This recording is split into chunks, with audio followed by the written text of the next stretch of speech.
悪いでしょう. Hello, friends.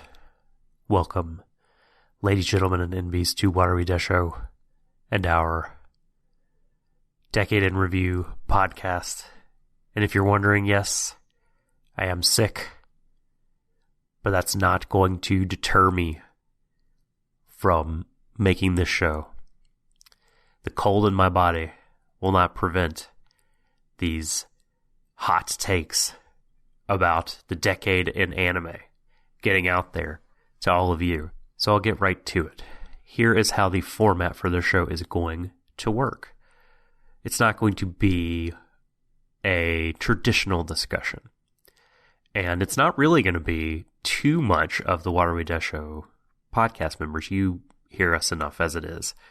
We wanted to bring in a whole bunch of different perspectives and opinions on anime this decade, on the industry, on fandom, on all sorts of stuff. So what we've done is we've asked a whole passel of special friends, special guests to join us. And we've got 12 questions here, and I will serve as your narrator / guide. I will be reading those aloud and may offer a brief comment, but then turn it over to each of our panelists, each of our distinguished guests to answer. And I'm going to let them introduce themselves now. Greetings to all the fine folks at the Warui Deshou podcasts and all the listeners. This is James Beckett from the Kick the Beckett podcast and blog and the freelance writing that you can find on sites such as Anime News Network. I am an avid fan, a lifelong fan of all things anime, manga, video games, pop culture. I'm an educator, I am a writer, and I'm here to tell you all some of my thoughts about the trends, the ups and downs, and all of the in-betweens when it comes to anime in the decade of the 2010s, now that we are here in this brand new, wonderful Roaring 20s Part 2. God, I hope it doesn't go like the last Roaring 20s did. I guess we'll have to see. I'm Kay. I'm Danny. And we are from the podcast Anime is Lit, where we talk about anime like it's literature. We get into the themes and the character motivations and the motifs. Except fun and not boring. Except fun and not boring. Hello everyone, this is Alexander Smith, BioD42 on Twitter. I'm a chef in Amsterdam, formerly the sous chef at Gush, and currently manning a station at Wildeswein. You may have heard me on the Food for Your Weeb Life segment, or singing the praises of Fujiko Mine on this very podcast. But I've also written a fair amount on anime. I used to write semi-professionally, but I switched to mostly writing for my own satisfaction, and that of my hopefully more than a dozen readers. You can find that at allthemediamatters.com. Haven't done anything recently, although I do have an iron in the fire or two, but I'm still pretty proud of the pieces I've done, like the ones on Evangelion, Sound Euphonium, and Gunbuster. So, if you're so inclined, please check those out. Alright. Introduce myself. My name is Emily Rand. I work for ESPN. I write about people who play video games professionally. I have also been blogging anime for far too long. Just the blog I'm on right now, I've been blogging since 2013, and that is For Me in Full Bloom at WordPress.com, because I am too cheap to actually buy my own domain name. Hi, I'm Grant, and I do a number of different things. Probably primarily know me for being on the Blade Licking Thieves podcast and Super Sentai podcast, as well as being on Twitter as @GrantTheThief, where I'm usually making really bad jokes and talking about One Piece pretty frequently. What is up, everybody? This is David Majors, also known as DJM. For those of you out there that may not know, I host the anime podcast of Some Sort with my buddy and longtime co-host Jack McAllister. We took a bit of an extended break in the second half of 2019, but we are back in 2020. So if you guys want to check out APOS, the anime podcast of Some Sort, you can do so at deltajulietmike.com or wherever you get your your podcasts. Also, I do make a few other podcasts. There's the Record Breakers podcast where we review music an album at a time. Also, Sports Odds and Ends where I'm the producer and I'm behind the glass and occasionally offer my own sports takes here and there. And Grappalicious, some of you out there that listen to Warui Deshou might know Subtle Doctor and I do a podcast called Grappalicious where Doc and I talk about the world of professional wrestling. So if you're into that, go ahead and check out Grappalicious and check out all of the deets on the Twitter twatter at CallMeDJM if you feel so inclined, especially if you want to talk about Star Trek. I'm really into Star Trek. I'm a lifelong Star Trek fan. We can talk about Star Trek. We can talk about wrestling. We can talk about anime. We can talk about all that stuff. And, of course, at DeltaJulietMike.com. Now, I want to thank Doc and everybody at Warui Deshou for inviting me to do this decade thing. So let us jump right in. With introductions out of the way, here we go. Let's move on to the questions. When you look back over the decade, what do you think were the most significant trends in anime? The content, not the industry. Were these positive, negative, or a mix? I would expect to hear at least something about isekai here. Perhaps idol shows, perhaps anime based on mobile games. Those seem to be big business this decade.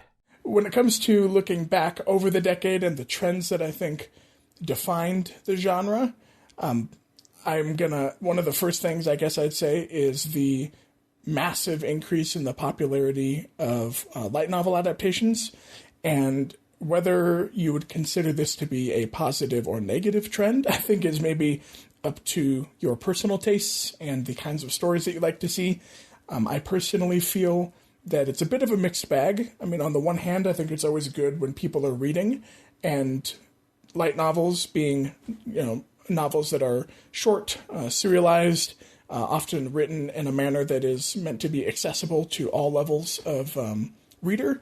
I think that's a good thing. I think that if more young people and young adults and even just regular old adults are reading in Japan, that can only be a good thing. However, on the flip side of that coin, a lot of the adaptations, a lot of the anime and manga and video games that are kind of coming from these light novel properties, I feel are getting a little bogged down in regurgitating the same tropes over and over and over again.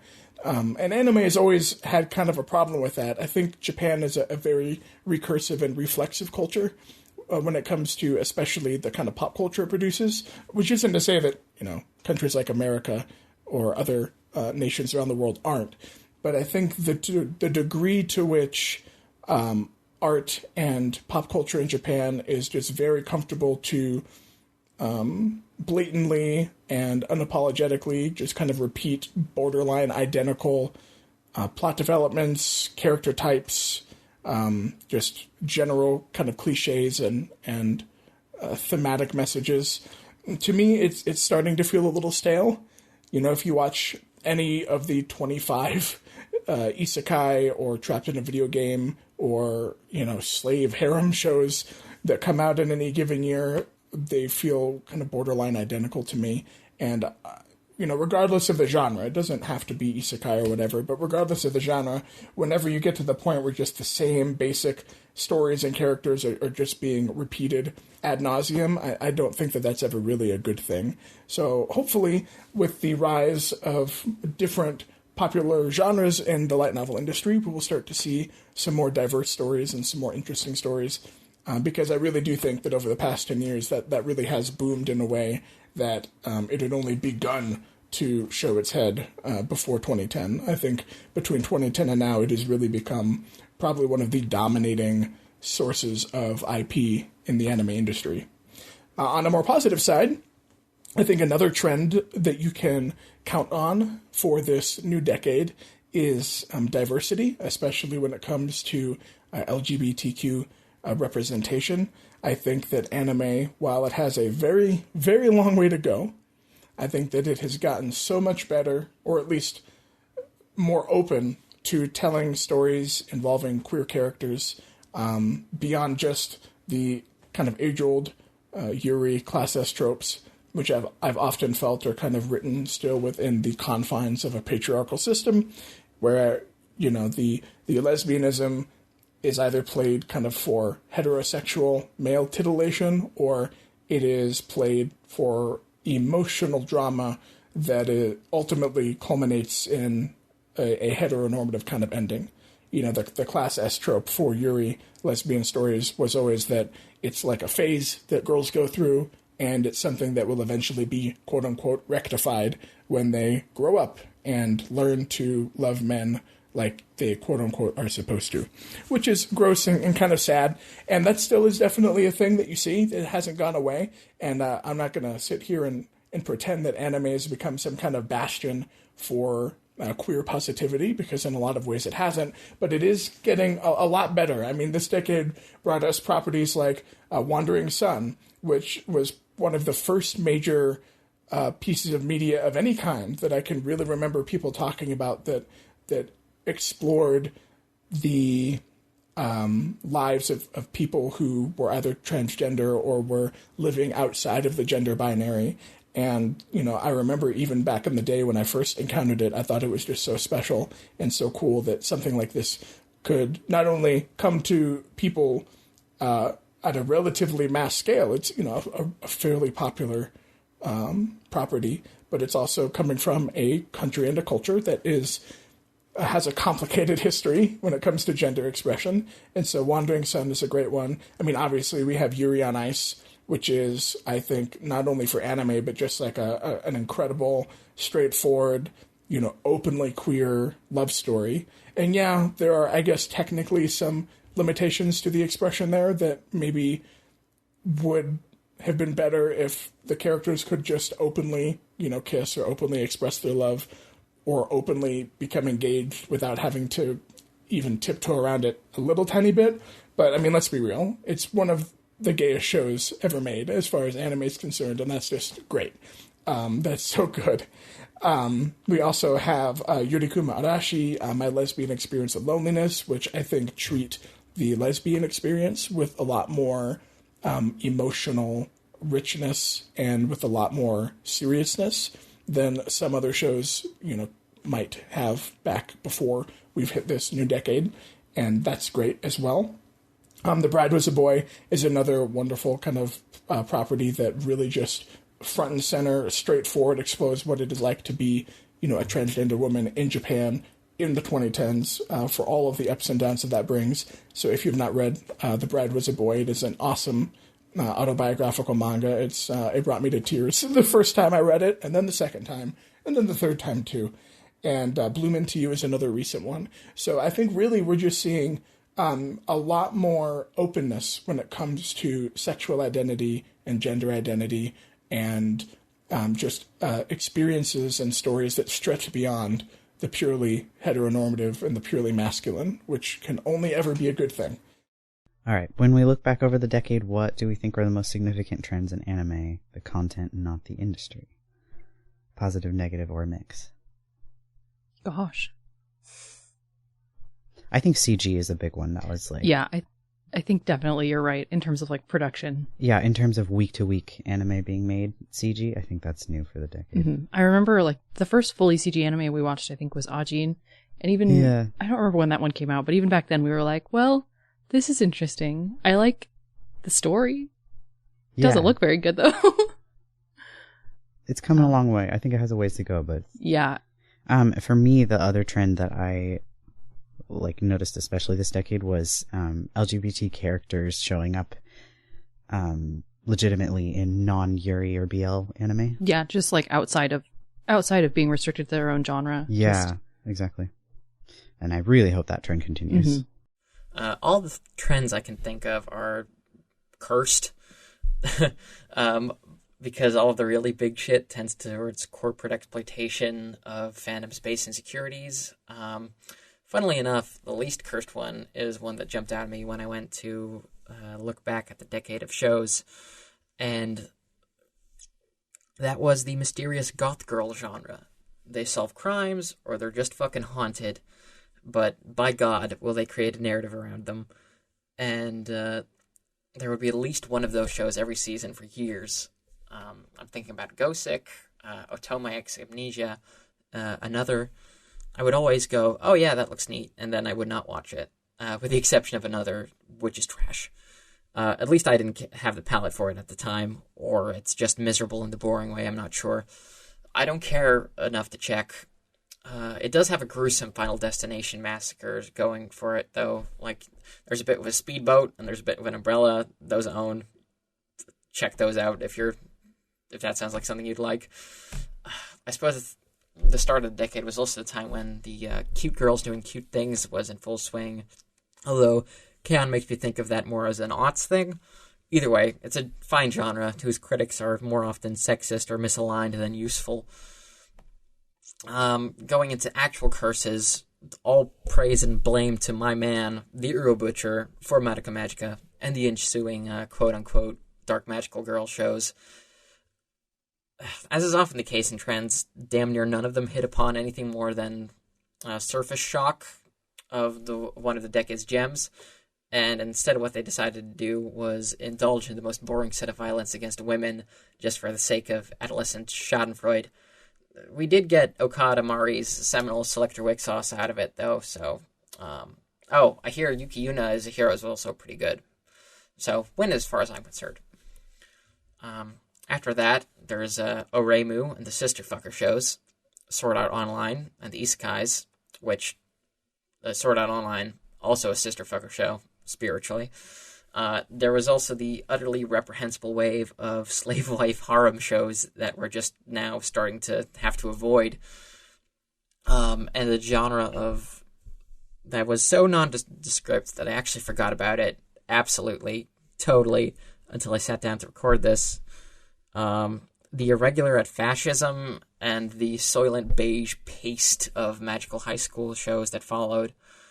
With the exception of the slave wives, a genre that's so fundamentally bankrupt, I have severe doubts that anything good will ever come of them.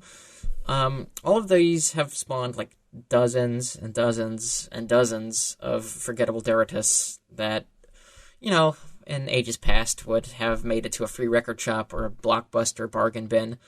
But there's also some real good shit there. Konosuba was some of the hardest I've ever laughed at in an anime. Irregular at Fuck Off has its opening, Rising Hope, a perennial Jin anthem, and one of Lisa's best songs. And, without the moral degradation of Oremu, perhaps we would have not paved the way for Scum's Wish, one of the best anime ever made.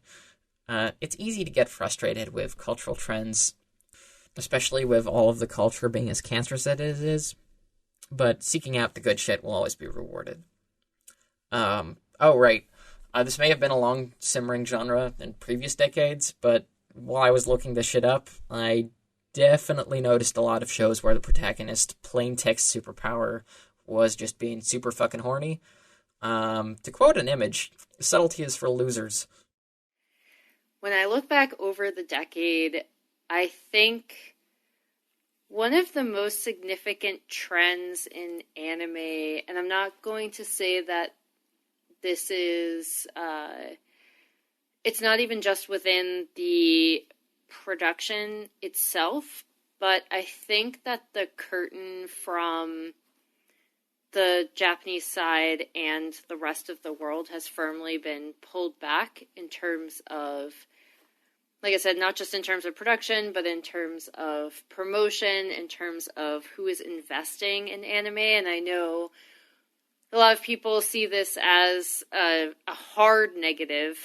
I think it's kind of a mixture. I think my main issue with this is that you have animators in Japan still not getting paid a lot, still, being massively overworked as a general rule. Despite the fact that a lot of larger companies, both in the West and in China, are investing a lot of money in anime. So where it's getting a lot of outside funding, it's not affecting necessarily the people that actually make anime, which frustrates me because I hate when artists aren't properly compensated for things, and this is definitely a case where I feel like a lot of that work is undervalued. Now, is that necessarily a trend of the fact that anime has like massively opened up and we just honestly have so many larger bridges in terms of people translating content and outside investors investing in content, and therefore we know a lot more about the production process? I think that in and of itself is a positive. I think in terms of not just anime itself, but in terms of knowing a lot about how production works, about stuff getting translated from individual animators within the blogging community. You have things like Sakuga blog where, not a lot of people even use the term Sakuga in general discussion about anime 10 years ago. Now it's like a really common term that even if you don't consider yourself a quote-unquote Sakuga fan, you do know what that term means beyond the literal definition of like a production drawing. And then you also know a lot more about the people who are actually making your anime. So I think that is honestly the largest positive in terms of just, the internet and a ton of other things opening up that bridge and pulling back the curtain. But I think it's a mixture of things, right? Because people still aren't getting compensated properly for their work, and that is always frustrating to me. When I think about the decade and the big trends in anime generally, I guess the proliferation of it, there's just so much content. And part of me feels like you could say like the rise of like isekai style stories kind of, at least they're perceived to be sort of dominant, but really there's just so much. And I think it's a good thing that there's just so much of it covering so many different things. Hundreds and hundreds of shows every year across all these different genres and things. I think there's basically something out there for everybody. Looking back at the trends of the last decade in anime, I believe the most significant trend in anime over the last decade was undoubtedly the way the anime industry really leaned into the idea of tailoring to the hardcore anime fan demographic. In past decades, lots of anime were always kind of looking to be a little bit more than just anime for anime fans. And I think that recently, especially in the last decade, maybe in the last 5 years or so, the idea of anime for anime fans has really taken hold. Especially, I think it's an interesting contrast with anime becoming more accepted in the mainstream and more available to people. We see the industry leaning into what I'm going to call the hug pillow demographic, and a lot of branding. You'll especially see this with Crunchyroll, with a lot of their video content as being by fans for fans.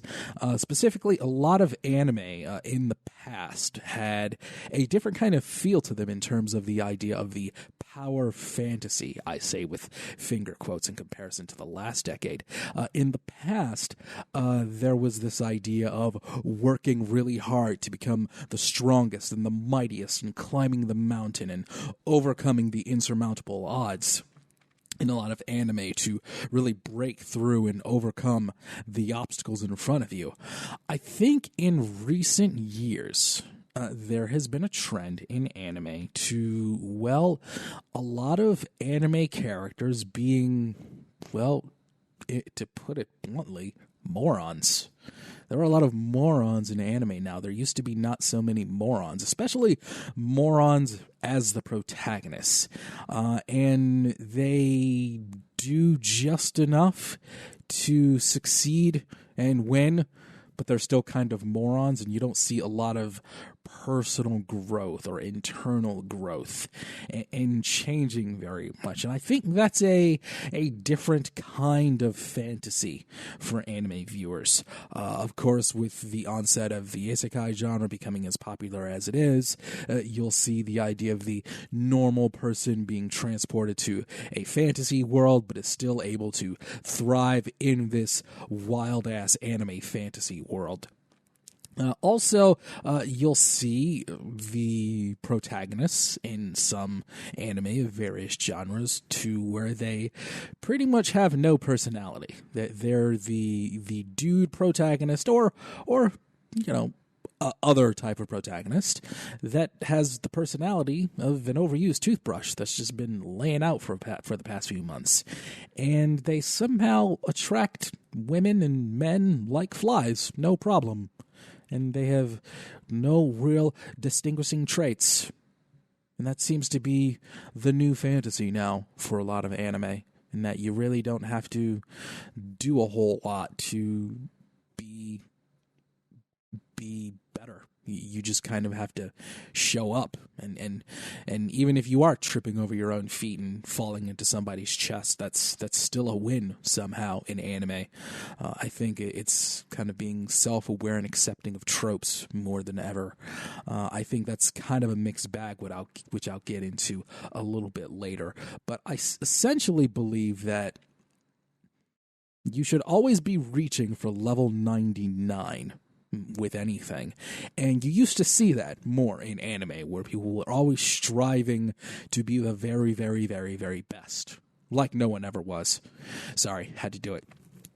But when you can win at level 6, is there really a point? Question 3. I know you must be thinking, wait, 3? Well, on my list, the introduction counts as the first question. So this is question 3. What beyond the trends do you think has defined anime of this decade? Well, I guess the first thing that jumps out at me is that there's just a whole lot of it, right? I mean, there's more of it being made than ever before, certainly exponentially more this decade than last decade. And I think that means that just because of the quality to garbage ratio, we get a lot more garbage, way, way, way, way more forgettable stuff. But also, in like raw number of things, we get a lot more really great stuff. Beyond that, though, beyond those trends, if there's one thing, one word, or one idea that I think just defines what anime is as we go into this decade of the 2020s, I'm going to go ahead and say it's accessibility. It has never been easier to be a fan of anime, ever, especially in the States, right? And I can't speak to the experiences of people in, South America or Europe or Africa or anything like that.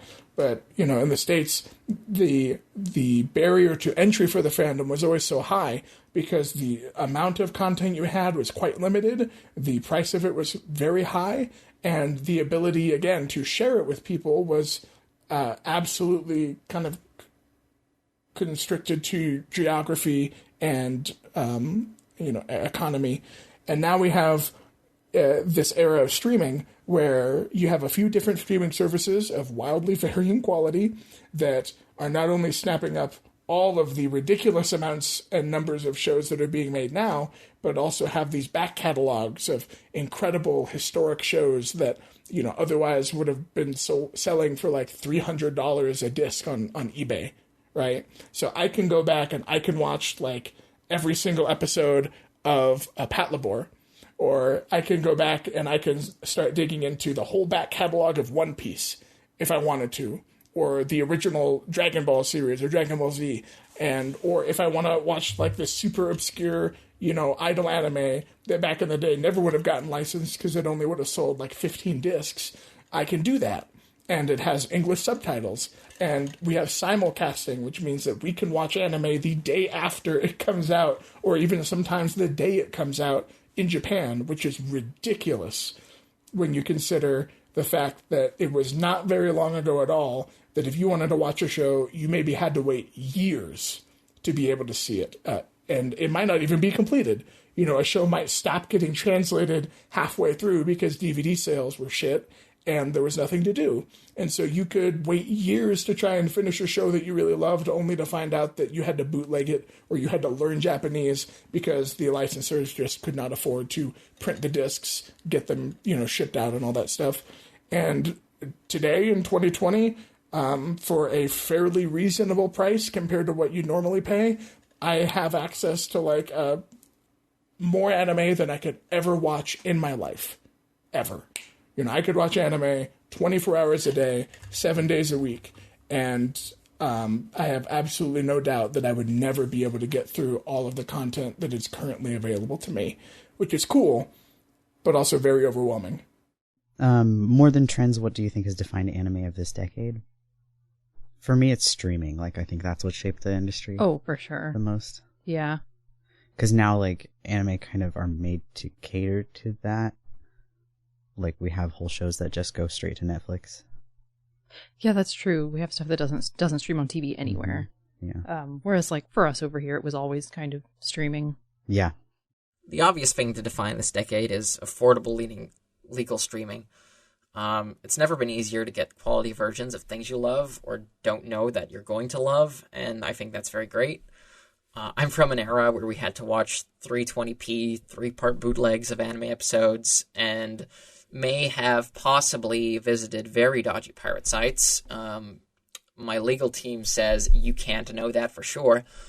I used to have the Dragon Ball Z VHS tapes, and I don't want to know the selling price of them. And when you hear older fans than me talk about the video market, that's some real uphill both ways in a Blizzard bullshit.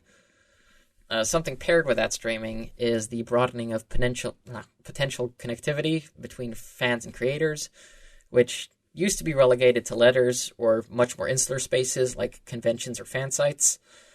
All of culture has been accelerating as the spaces we use to be public have become just impossibly public, and anything you say can and will be used against you. So sometimes that means you'll get to bond with an artist you admire over bar stories, and sometimes that means all of the women on the internet suffer hell from teenagers, Nazis, and every bad actor in between every fucking day of their lives.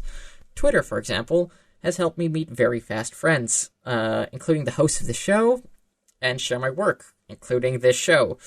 But it has also harmed us in ways big and small, and I have the incredible fortune of being born a straight white male, so I got off easy. That said, the interconnectivity that has also democratized knowledge into how this anime sausage gets made is something that I'm eternally thankful for. I'd especially like to shout out Kevin and the people of Sakuga blog for the heroic work they do. Fuck it, while I'm at it, thanks to Bobda for a lot of good words and getting me into Monogatari. Thanks to Steve and the folks of This Week in Anime for delighting in the trash and taking the boring bullets for the rest of us. Thanks to Zach Burshty and Jacob Chapman from ANN, and Justin Savakis also from ANN, for indirectly fostering my love of this deeply compromised medium. Thanks to the Great Gundam podcast. Thanks to Grant for being a ray of fucking sunshine. Thanks to all of the pals that I have gotten very, sometimes overly enthusiastic with on Twitter. Doc, Shadon, Vergelia, thank you for having me. No thanks to the contact factories of niche news publications and anime YouTubers who peddle blatant or poorly researched falsehoods and manufactured outrage for attention. I know the hustle is hard after the crash and all, but please don't make the world worse for it. Yeah. What beyond the trends do I think has defined anime of this decade? That is a really difficult question. I'm not really sure if there's any sort of unifying force behind looking back at this decade in terms of the actual content in anime. In terms of stuff I have watched, so this is obviously incredibly skewed, right? Because for me as a person, me as a blogger, I'm not known for following a lot of things that are incredibly popular. In fact, when I came out with my list, people weirdly called it hipster, which is not purposeful. It's just, I don't think I tend to watch the mega popular shows just because I'm not the target demographic, like if I was younger, and when I was younger, before I was blogging about anime, before I even was looking at anime as a art form or anything else, just watching Sailor Moon and getting sucked into it. I obviously watched things that were a lot more popular. I watched Sailor Moon, I watched Naruto, I watched Pokemon. I actually missed the DBZ train But I'm sure, like, if I'd gotten into that around the same time, I probably would have watched the heck out of that, too. So, for me personally, I don't have a huge definition of what has defined anime for the decade from a broader sense, but for me personally, I think when I look back at shows that I highlighted as my personal favorites of the decade, I think they're all defined by some sort of social commentary, whether that is social commentary that is very strictly and narrowly focused on Japan itself. Like, although something like Momoaru Penguin Drum has far-reaching implications, I think that it's a very Japanese show, and I think it's commenting very specifically on Japanese issues. Similarly, I think that something like Hyoka is a really interesting look at that. I think something like Shoujo Kageki Review Starlight is something like that as well because of its heavy focus on Takadazuka. So the things that are incredibly Japanese that I watched are Japanese social commentary, and then if you expand that out and you look at other things I watched, like Gatchaman Crowd, or other things I highlighted as my favorites, like Gatchaman Crowds, Kyoso Giga, Yuri on Ice, Flip Floppers, Yuri Kuma Arashi, Ping Pong the animation, From the New World. Like, these are all trying to reflect on some sort of thing about the human condition, either in a very deeply personal, emotional narrative with the characters or from a broader human perspective. So for me personally, that is what has defined anime of the decade. Beyond the trends, I think what has defined anime this decade, at least in my opinion, is its visibility and some of the sort of mega hits that we've had, at least here in the States, from what I can see. Things like Attack on Titan and so forth that just really kind of took over the public consciousness outside of just your sort of local fan groups and things like that. Aside from trends this decade, I believe the audience itself, the anime viewer, the consumer, has defined anime in the last decade. Maybe not so much as the creators, whether it's the directors or the showrunners or the animators or the writers or the mangaka. I think a lot of it is the viewing audience. And I think we have gotten to the point of there is a lot of product that is made for consumption and not necessarily for the sake of art. I think that's a bit of a mixed bag there. And I do think that there are a lot more characters to what I said earlier that have to do with character inserts for the viewer. I believe there's a lot of viewer insertion in a lot of anime now, and I do believe that's a little bit of a mixed bag, like I said earlier. But I do think the biggest trend is being more focused towards the audience and not letting artists and creators create and experiment. In terms of the quality of anime content, are the 2010s better or worse than previous decades? Well, I think I just answered that with my last answer. I mean, the ratio of quality to Drek is probably about the same, but because there's more anime being made than ever, we just get more good stuff, and I'm very thankful for it, because I think a lot of the stuff that's been made this decade has been absolutely, truly great.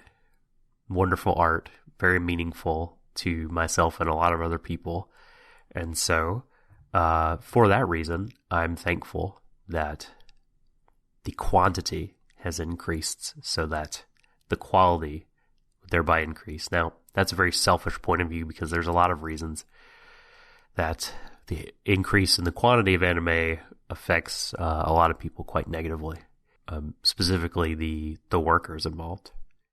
In regards to the content of quality anime, I'm going to go ahead and say that the 2010s, like every single decade, are a mixed bag. I don't think we've ever had a decade where anime was just perfect. I don't think that's ever been the case for any art.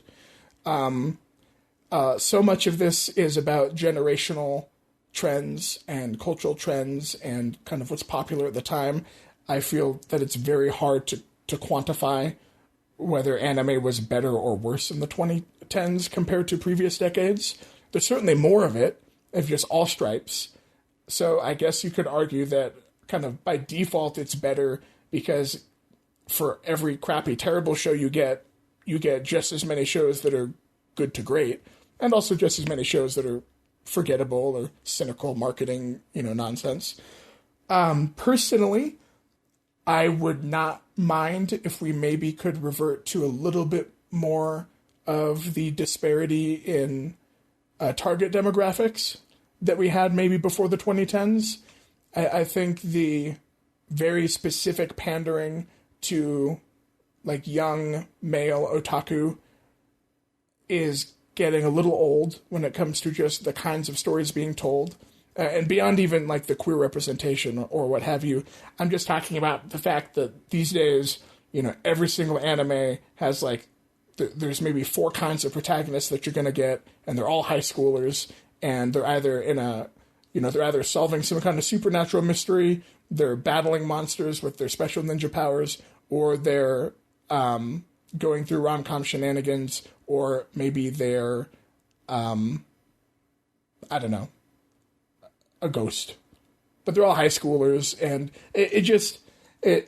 I would love to see more stories about adults, and so I guess in that sense, one of the big drawbacks about this decade is that there just aren't as many stories about adults doing adult things.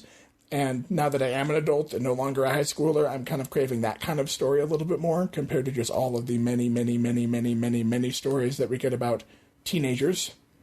But hey, again, that's just me being old, and there's obviously a market out there for the youth-focused media. I get it. I totally do. So I'm going to go ahead and be boring and say that the 2010s are different from previous decades, but not in a way that I would say is better or worse. That's my answer for that one.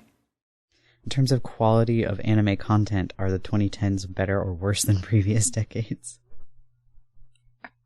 We'll let God be the judge of that, I think.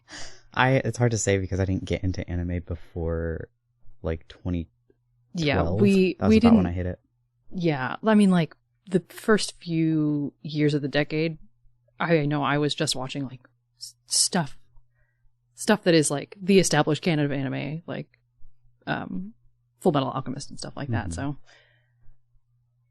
I think overall the 2010s were better than like the previous decade, the 2000 through 2010 decade.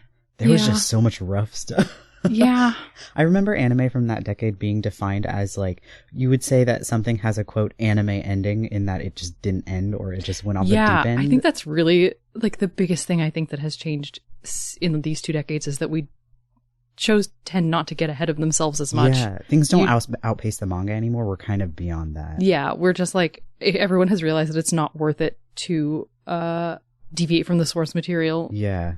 and that it's better to just make an adaptation of something that's already good. Like, even if it makes stuff suffer, like Attack on Titan has Yeah. really lost steam that way, but like, I think it is the standard now that we're gonna have to do shows that way, Mhm. which I kind of prefer. I do too. We also get so much more anime now that it's like more likely that you'll have big hits, and just like you will find it's like more likely that you'll find something that you enjoy now that there's just more anime being made all the time. Yeah, I wasn't sure. I was thinking about that too. I just wasn't sure if it was just my perception that there's more. No, there actually is more. Okay, there actually is more. I also think that it is more common to get shorter shows, to get one-cour shows instead of shows that run for the entire year. Yeah, I think you're right. Which I think overall I prefer to. Mm-hmm. I mean, I like something that's got like a tight story and like a narrative with some intention. Yeah, I will take a really well-told one-cour show over a like 2-cour with lots of filler in it any day. Yeah. It's also a lot easier to get your friends to sit down and watch something that's only 12 episodes. Yes, for sure. Instead of being like, I know what you're going to say, but it is 100 episodes. Yeah. In terms of the quality of anime content, are the 2010s better or worse than previous decades? Well, we received 3 shows from Kunihiko Ikuhara, so that's a positive. But jokes aside, I think in terms of the quality, I think people like to complain a bit because they see so much more of anime itself because we have such incredible access now, right? Like that is a trend that I didn't necessarily touch upon when I was looking at a significant trend in anime, but it's on the periphery of it, where I talked about pulling back the curtain and creating more of a communication between Japan and the rest of the world because so much more stuff is being translated due to the internet. Another thing that's obviously happened over the past 10 years is the rise of streaming and the rise of instant streaming, so instant distribution. That means that we're getting a larger look at everything that's being produced, and there's so much more stuff being produced. So I don't actually think that people are necessarily wrong to say, like, oh, like, anime is quote-unquote worse now simply because the amount of stuff that's getting produced from a raw, like, numbers standpoint is just so much more, which means that even though the cream still rises from the top, the massive amount that's being made is not all of it's going to be good, right? But I do think that there is a bit of a specious comparison where everyone likes to look back fondly through nostalgia goggles and be like, oh my gosh, like, it used to be so much better then. Well, no, not really. Like, we just weren't seeing it. So that's my take on quality. I do think it's amazing that we got 3 Ikuhara shows, right, out of this past decade. So that was great, and I loved it, and I hope people keep giving him and other creators that really like money to do some really interesting and incisive things. In terms of quality, that's such a broad question. For me, it's impossible to say. There is more of it. Is more of it better, more of it worse? I don't know if we're talking averages or what have you. I really enjoyed a lot of stuff from this decade, so I think it was quality at the end of the day. Quality anime content. Are the 2010s better or worse than previous decades? I don't like this question at all because it makes me worry that I'm turning into the bitter old anime guy. Because I did enjoy a lot of anime through the 2010s. I enjoyed a lot. But my favorite anime decade was the 2000s. That decade had a lot of anime that really still holds up for me personally. I do think that the 2010s had a lot of really good anime and a lot of bad anime too. I do think that a lot good came out, but I think in comparison to the past, it might be slightly worse. I do think that there was a little less creative freedom. I saw a lot of anime that was playing it safe, appealing to certain demographics, appealing to certain fan proclivities and sensibilities, rather than putting out something that may or may not have been the most popular thing in the world, but it was something worthwhile and artful purely on its merit. My favorite anime is from 2006. It's Ergo Proxy. Wasn't the most popular anime in Japan, but did fairly well here in the West during its time. But I think as a piece of art, it holds up. It wasn't mega popular. Yes, Riel Mayer is the goth chick that everyone loves, but I do think as a complete piece, it's very, very good. And I saw a lot less of that in the 2010s, and I saw a lot more shows trying to be popular, or artists and creators doing things that really, that they're just kind of for fanboys and fangirls. And that's okay, because you can enjoy things. It's okay to enjoy things. But I do think that there was less artfulness in the 2010s. And I'm hoping the 2020s turns that around. Question 5. How has the way you consume anime changed over the decade? Are there any unintended drawbacks you've found to these changes? Well, the 2010s obviously are the decade that streaming of anime legally has come to its own. I'm sure everyone will point this out, that, you know, like same day stuff that comes out of Japan, we over here in the States and the UK, the English-speaking fandom, get English subbed versions of it within a matter of like hours after it airs, which is pretty remarkable. If you were an anime fan last decade, it's more than you could dream of, really. But I think the unintended consequences of this, right, are that there's just always new stuff coming out all the time, and there's not a lot of time to let things sit. There's not a lot of time to be impacted by things, to really think about things and chew on them, absorb them. And that affects kind of online discussion in a lot of ways. That, you know, the discourse, as it were, moves on so quickly from thing to thing. You know, there's always something new to talk about, always a new episode to talk about, always new memes to do.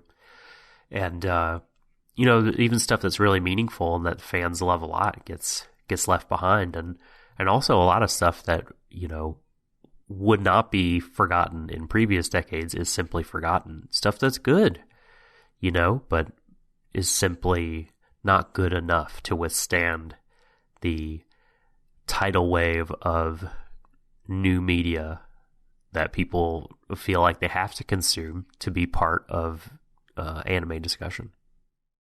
As far as the consuming of anime, I mean, I already talked about the streaming of it, and I think that's really the biggest change.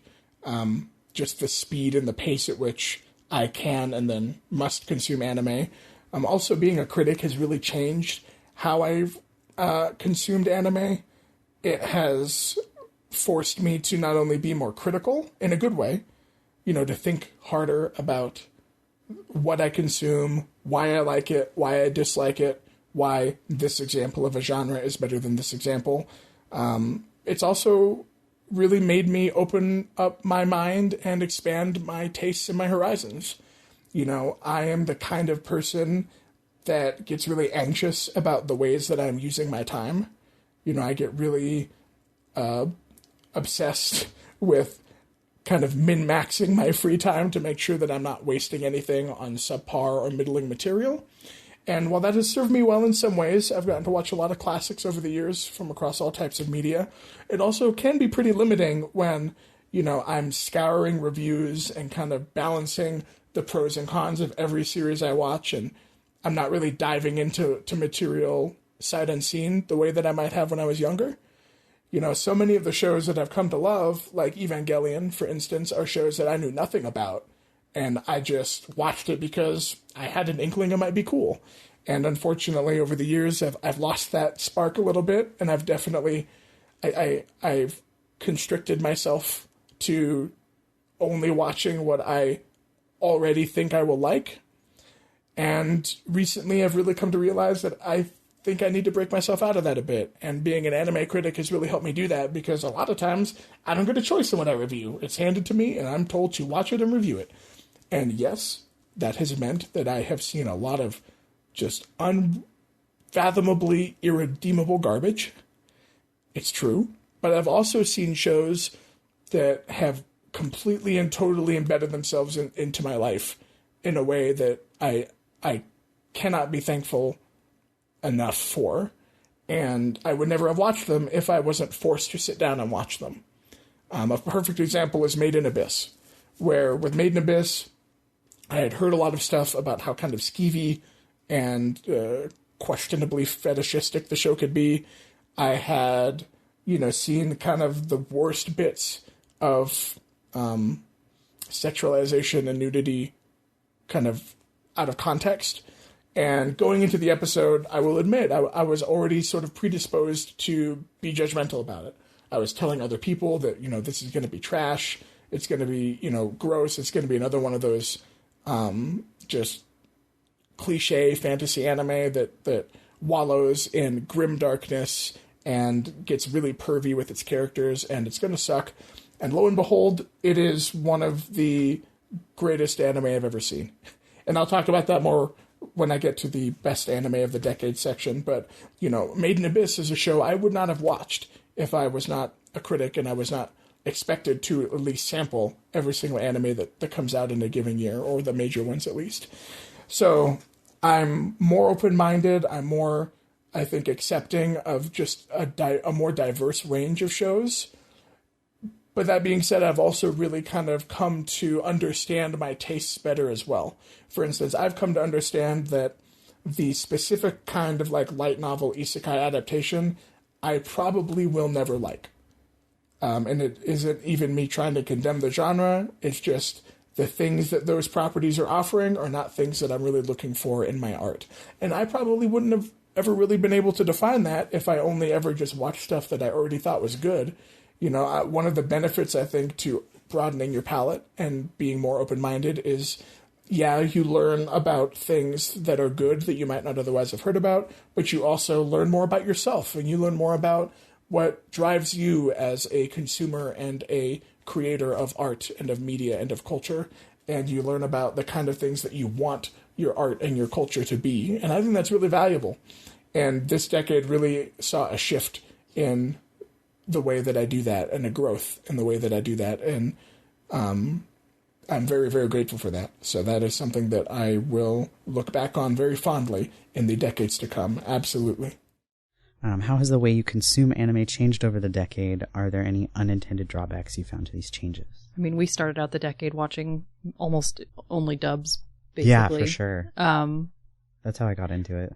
Only dubs and only stuff that was all the way already out and that we can access through. I don't remember how we... In college, it was Netflix, actually, which is interesting because that's still how...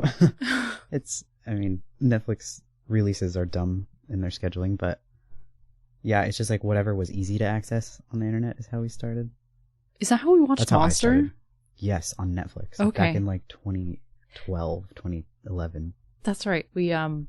We hooked up my Wii to my little tiny TV, and that's how we watched Monster. The TV was so small that some of the, if the subtitles went to 2 lines, part of it would slip underneath the edge of the screen. It's funny, actually. I remember also, I think physical media is still just as common, but that was you just couldn't find stuff legally as easily in the beginning of the decade. Yeah.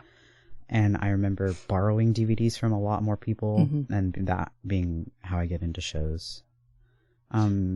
Yeah, I'm gonna be honest and say that I would pirate most of the anime that I watched. That wasn't something I borrowed from somebody because I didn't have a Crunchyroll account, and it's just there just weren't as many streaming platform options. And I didn't have a problem with that at the time either, because it was just a different time. Yeah, I definitely remember watching shows in pieces on YouTube. Yeah, before going to class in college. Mirrored.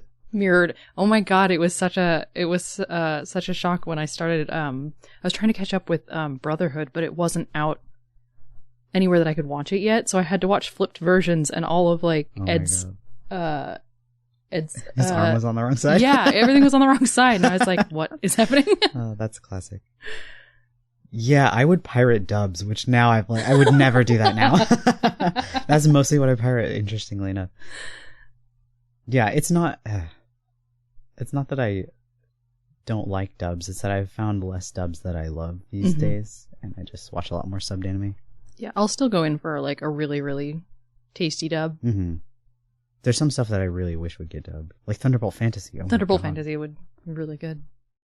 So, I started this decade as a deeply depressed teenager that watched a bunch of seasonal anime and did things like binge the back half of Full Metal Alchemist Brotherhood in one day. I ended this decade as a fundamentally, exponentially happy adult that still gets depressed, barely watches seasonal anime, and does things like binge all of Gundam Victory in 2 days. In between that, I started looking up much more older shows, thanks to some best of lists. One more shout out to Jacob, Zach, and Justin. I realized I wanted to pursue a career about writing about film, and I started taking notes, a practice I still utterly believe in, even as I lapse at least as often as every religious person does in their faith. And I went from gabbing about anime on a Bionicle forum to proletizing it to friends and readers of magazines like the Mary Sue, Anime UK, and Dutch magazine Anime.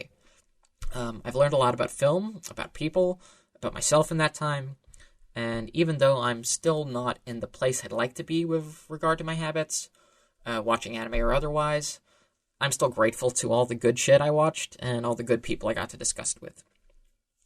The only real drawback I've experienced is just something I've always had, but transmogrified. I don't feel guilty for watching anime anymore, rather than doing a thing I used to avoid, which was homework, which I don't have anymore.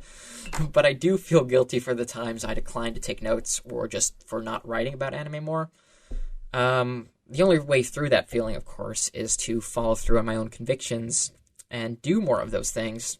So, to borrow from Nisio Isen's not that great Battle Royale show, Judy Tyson, think about doing the right thing, and then do the right thing. Battle Royale shows. Those were a trend, I guess. Danganronpa was popular. You had that thing with whenever they strap bombs to everyone. I'm not Battle Royale, the other thing. I think it was called Boom.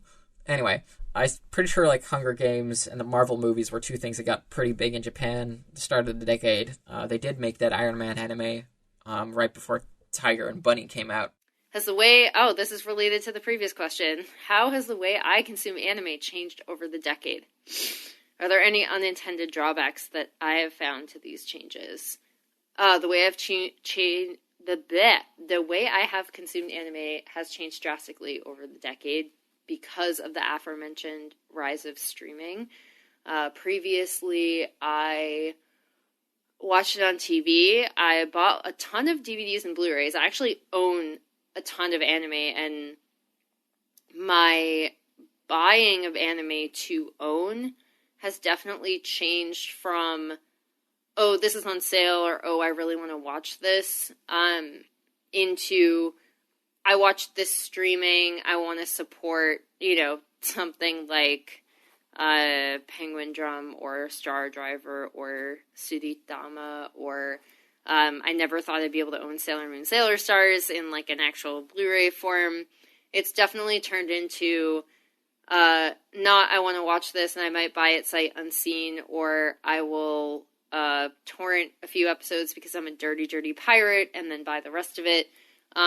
It's definitely turned into buying less and really being picky about what I want to support financially.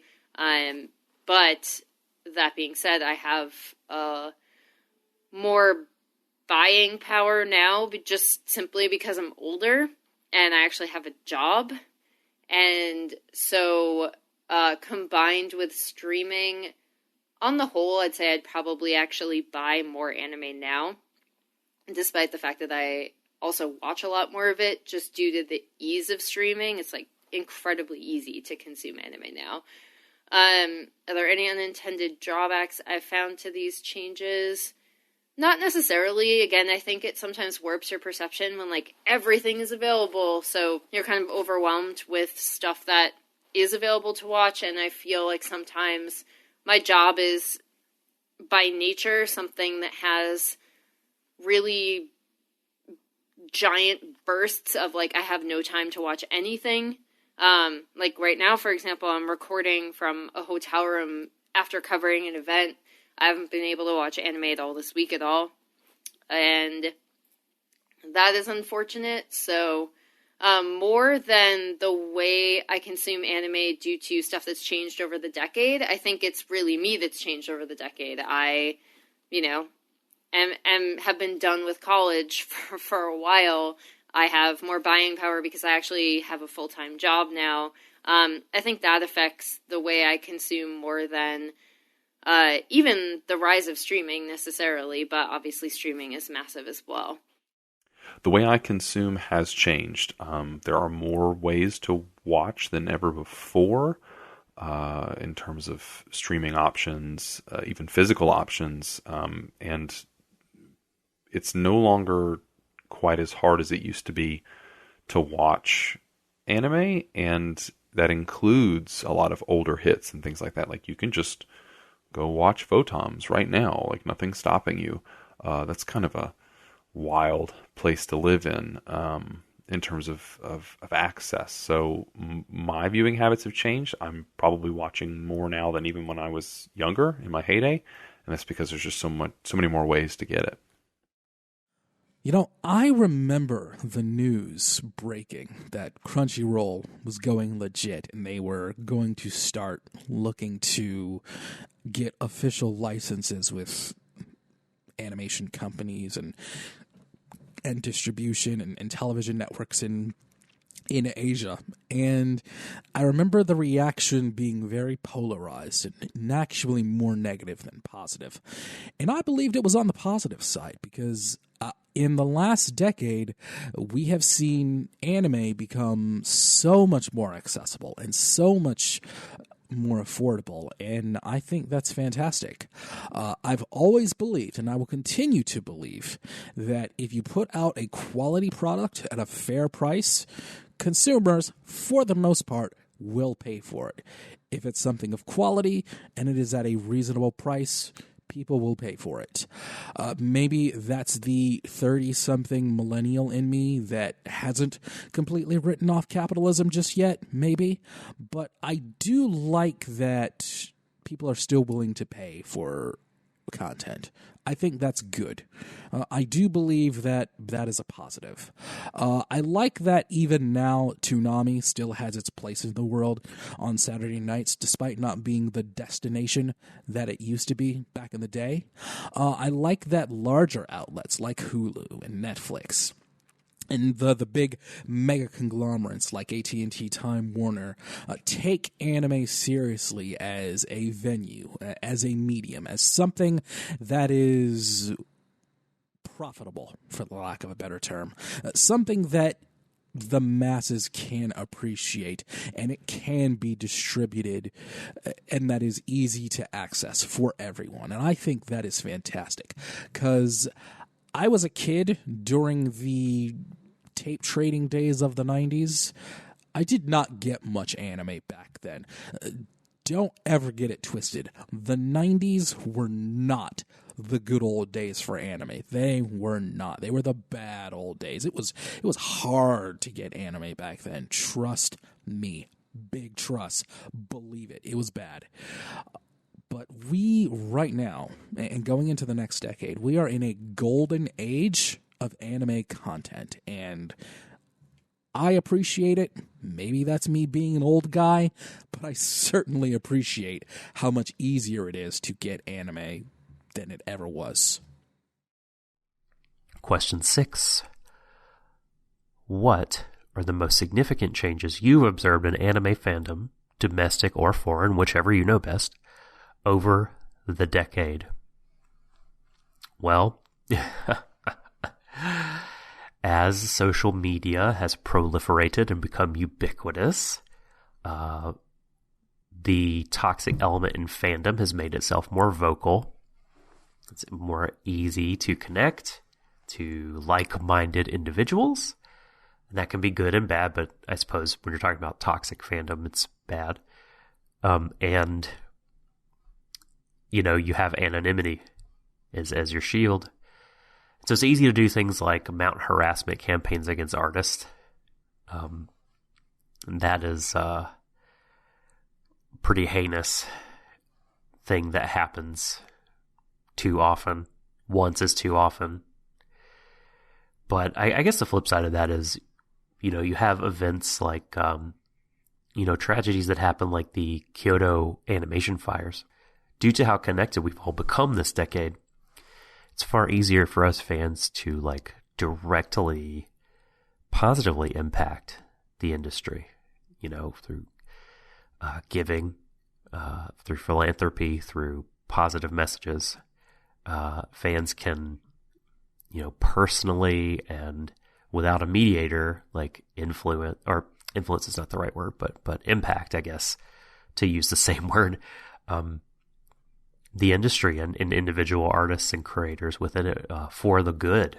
As I said at the beginning, though, there's darker sides of that, but I suppose it's good to focus on the good. And, with streaming too, being such a big thing, just watching shows makes a direct sort of impact that just wasn't possible in prior decades when we, were just purchasing home video. So those are good things. for the changes in fandom, I already talked about the social media aspect of it and just the coming together and the ballooning of fandom in a way that I think young me, and I'm sure even the older, the old otaku out there that are even older than I probably never would have predicted. I mean, at this point, anime is basically mainstream. It's never going to be as popular as, say, the Netflix shows that are catching fire all across the country or whatever's on Disney Plus. Or maybe not never, but we're still a long way off from, say, Toilet Bound Hanako-kun being a smash hit across the globe. But, again, it used to be that if you were a fan of anime, you were a nerd in the bad way, or at the very least in the way that made most people kind of ignore you whenever you started talking about it. And maybe you had a few friends that were like-minded and liked this stuff, but, it was hard to access. It was hard to get a feel for. And now you get on Twitter, you get on Facebook, and within seconds you can find dozens, if not hundreds of people who would love the exact same things you do and want to celebrate it in the same way that you do, and maybe even have a different perspective that can enrich yours. So in that way, I absolutely think being a fan of anime has never been better, because it's easier and it's more fun because there's just more fandom to interact with. And the gatekeeping really, I think, has actually gone down, because you can't really gatekeep something that is universally accessible. If we're talking about, a school's anime club in 2004, and someone maybe wanted to become a fan of anime and wanted to see what it was about, but that particular anime club happened to be filled with a bunch of, douchebags that only wanted to watch certain things and didn't want to be open-minded, that could absolutely limit someone's ability to access and become a fan of anime. But nowadays, I mean, if you want to watch something, you just type it into Google and odds are it'll pop up. And if you want to talk about it with someone, and if you want to celebrate it, if you want fan art, if you want fan fiction, if you want, cosplay, it's all just immediately available to you in a way that it never was before, not even in the early 2000s. So I think that's better. As far as worse, again, with the rise of the internet and with the rise of giving literally everyone on the planet a potential platform to speak their mind, you get a lot of shitheads. You get a lot of uneducated or ignorant or non-communicative people who are not necessarily out there to enrich other people's experiences. They are out there to make other people's time in the fandom worse. And that sucks. That really does. That sucks. And I wish and hope that we could find a way to eliminate that part of it, to, take all of the Nazis and pedophiles and racists and misogynists and maybe just put them on their own little island where they can have their own stupid internet that doesn't have to poison our experience. Maybe that would be better. I don't know. But yeah, even with all that crap there and, easy for anyone to see, even with people getting, doxxed and harassed, I still do think that the anime fandom experience is better than it ever has been, because there's just so much of it to be had, and there's just so much joy and positivity and friendship and camaraderie out there that always existed, but it was just never visible because, there was no way to see it. And the rise of smartphones, the rise of social media, the rise of streaming, all of those things have just made the ability to express your joy as easy as it's ever been in the history of humankind. And that's kind of cool when you think about it. I'm not going to lie. I kind of came into this best of the decade, especially the fandom questions. I was worried that I was going to be a big old bummer in regards to, social media is ruining everything. But the more I think about it, I mean, yeah, it definitely kind of sucks that social media brings Nazis with it. We should fix that. But it also means that you never have to lose touch with the people you love. And you can find even more people that you love without even having to leave the comfort of your home. So I think that's a good thing. I think that fandom is better for it. I think that the industry is better for it. I think that the world is probably better for it in some ways. And I'm hoping that in the coming decades, we can really isolate and focus on all that good stuff and find ways to leave the bad not good stuff in the dust. That's my new decade resolution for all of human civilization. Let's see if my optimism doesn't get the better of me. What are the most significant changes you've observed in anime fandom, domestic or foreign, whichever you know best, over the decade? I think it's gotten a lot broader. Fandom culture? Yeah, fandom culture, and I don't know, the internet has just helped really spread it around, and I think there are a lot more people who are more casually into stuff. For sure. The con boom got huge this decade. Yeah. It's a lot less niche for people to go to conventions. Mm-hmm. And I think that's true of not just anime fandom, but just even comic book conventions. Yeah. Yeah, for sure. And especially since we've got this decade has given us some big genre fiction properties like Game of Thrones and Star Wars and stuff coming back. Yeah, for sure. Yeah, it's definitely bigger. I think it's pretty clear to a lot of people that anime is not a genre. It's a medium now. I would like to hope so. Yeah.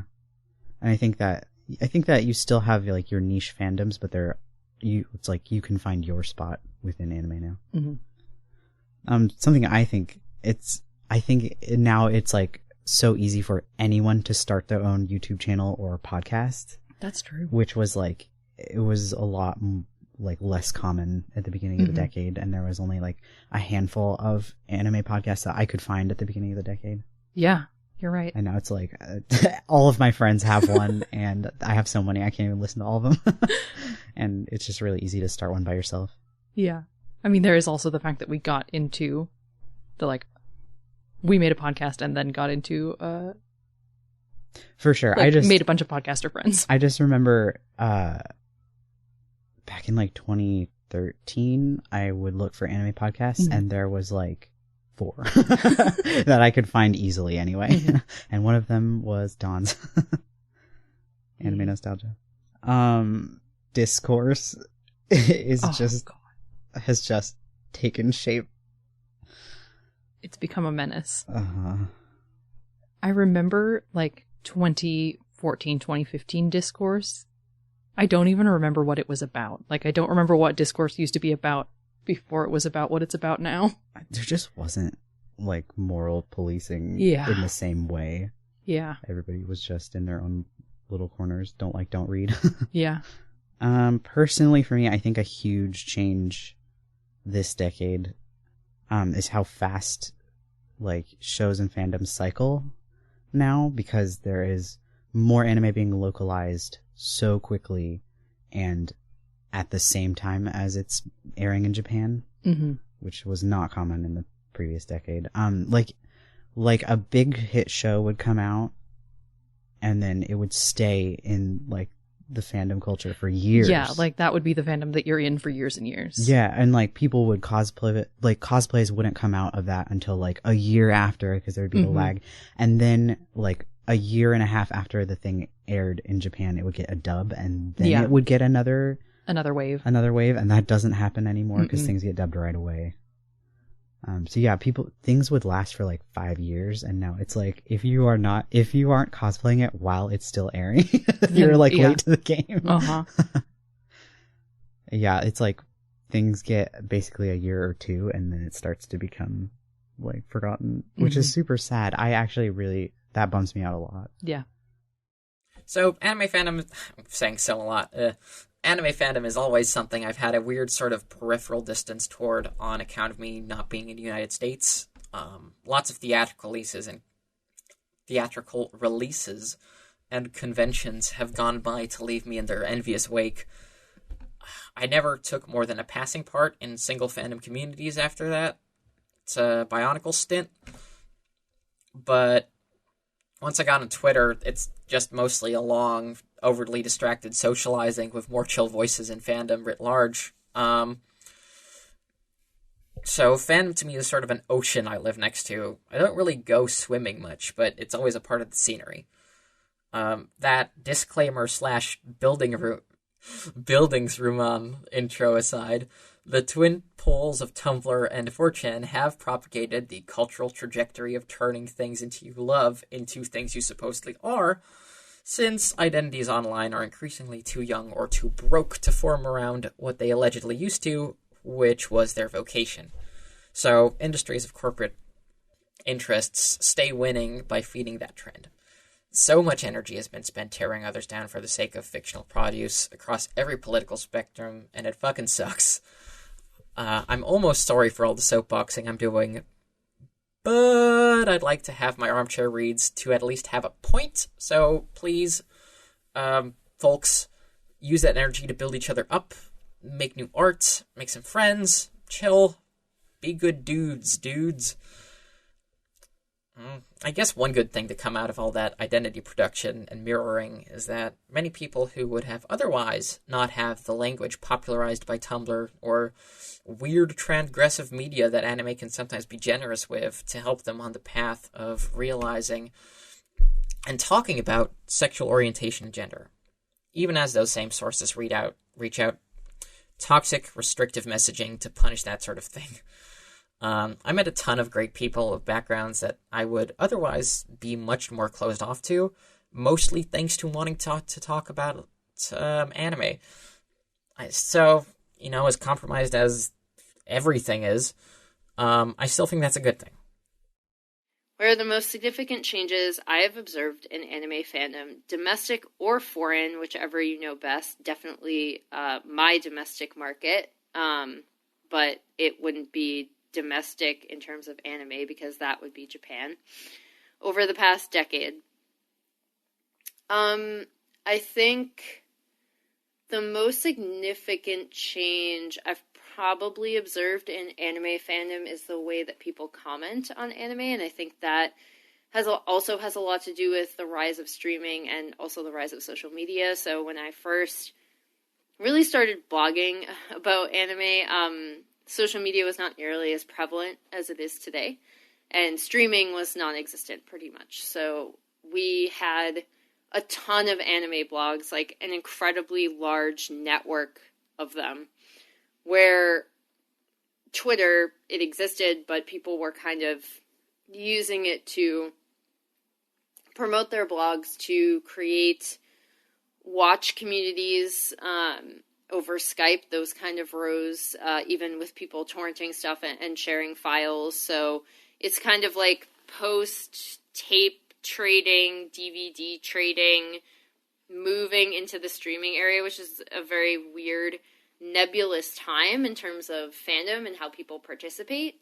Now, all I see is people doing, like, Twitter screenshots and doing, like, massive watch threads where they just tag what they're watching and they post screenshot after screenshot after screenshot. Blogs are way down. Like, I have no idea why I'm still blogging other than the fact that I'm just a writer and it's the easiest way that I can express myself by writing a post rather than posting on Twitter because I'm effing terrible at social media. I think that's a major change that I've observed in the fandom. I've never been a huge convention person, to be quite honest, so I can't comment on how people interact in life. One thing I will say that social media has helped, though, in terms of going back to a lot of other points I've made just about opening up and bridging the gap between, like, anime is for weirdos and it comes from Japan and we don't know much about it, to now where we have so many inroads towards knowing about production, knowing about individual animators, knowing about every single show that's released, being able to communicate with those people on social media. That's insanely massive. And so that's another change that I've obviously not even necessarily observed as an outside observer, but have been a huge part of. And that, for the most part, I think is honestly a net positive, regardless of some of the drawbacks of social media that are incredibly obvious. I think it's really amazing that fans can, let people know how much they appreciate animators' work. Like right now, I'm seeing a ton of people reach out to Eunyoung Choi or Che and Masaki Yuasa and Science Saru about Keep Your Hands Off Izoken, and they, they're posting on social media and they're posting their reactions, and there's a really cool rapport between the creators and the people who are consuming their anime that I see on social media every day, and I think that's actually really cool. In terms of significant changes that I've observed in anime fandom, that's so hard for me to say just because my fandom experience... Well, let's take that back. I guess the rise of social media as being sort of linked to fandom is new for me. And that's a trend I've noticed, I guess, just being more plugged in to fandom. Because growing up, it was much more local, or these little bubbles on forums and things like that. And obviously forums still exist in some cases, but you've got Discord channels and things like that. But big gathering places like Twitter allow for a lot of different fan groups to interact and overlap in a way that's just very different from what I was used to in the past. The most significant change in anime fandom in the last decade has been size, sheer numbers. Anime fandom in the last decade has grown exponentially. And I'll give you an example. I served in the Air Force. I did 4 years in the Air Force from 2003 to 2007. And when I got out and returned to my hometown, one of the first things I wanted to do was go to an anime convention. And I found a local anime con that was only at about 3,000 people. Over that decade, over the last decade, it has grown to somewhere in the 20,000s. It's reaching 25,000. And that is absolutely incredible. Just the sheer number of people that enjoy anime, talk about anime, cosplay anime characters, have this wealth of knowledge about animation from Japan is absolutely incredible. It is something that you can see across all ages and all demographics, and that is fantastic. Again, it kind of makes me feel like an old guy, kind of makes me feel like I'm kind of not fitting in the way I used to, but hey, what are you going to do? That's what happens with father time. You know, I'm in my 30s. It happens. It'll happen to you too. Deal with it. I'm starting to notice that there might be a little bit of an immaturity to this fandom now, that I am a little older, but that's okay. I take that for what it's worth, and you should as well. But I think that the fact that it has grown in size and the idea that anime truly is for everyone is pretty fucking great. Question 7. Do you think these changes have led to an overall better fan experience? Boy, I mean, questions 5 and 6 taken together, I guess, when thinking about anime consumption and how it's different and how fandom is different, it's really hard to say. I think that there are things that are better and things that are worse. Things that are worse annoy me a lot. Harassment campaigns and discussion, the rapidity with which it moves. Those things, certainly the former of those two is very upsetting. The latter is, of course, the stakes are not as high, but that just makes me sort of feel alienated a bit as a fan. It's really difficult to keep on top of all new things that are coming out and discussion of anything that is older, let alone things that people have real nostalgia for, like Evangelion, right? I mean, it's like possibly the greatest anime ever made, and people talked about it for a week when it was re-released. I've talked about that before on the Kick the Beckett show, but I think that's just an unfortunate side effect of the way fandom has become. It's certainly great to be able to just hop online, use a hashtag, and you're there talking with friends. It's easier than ever to go to anime cons.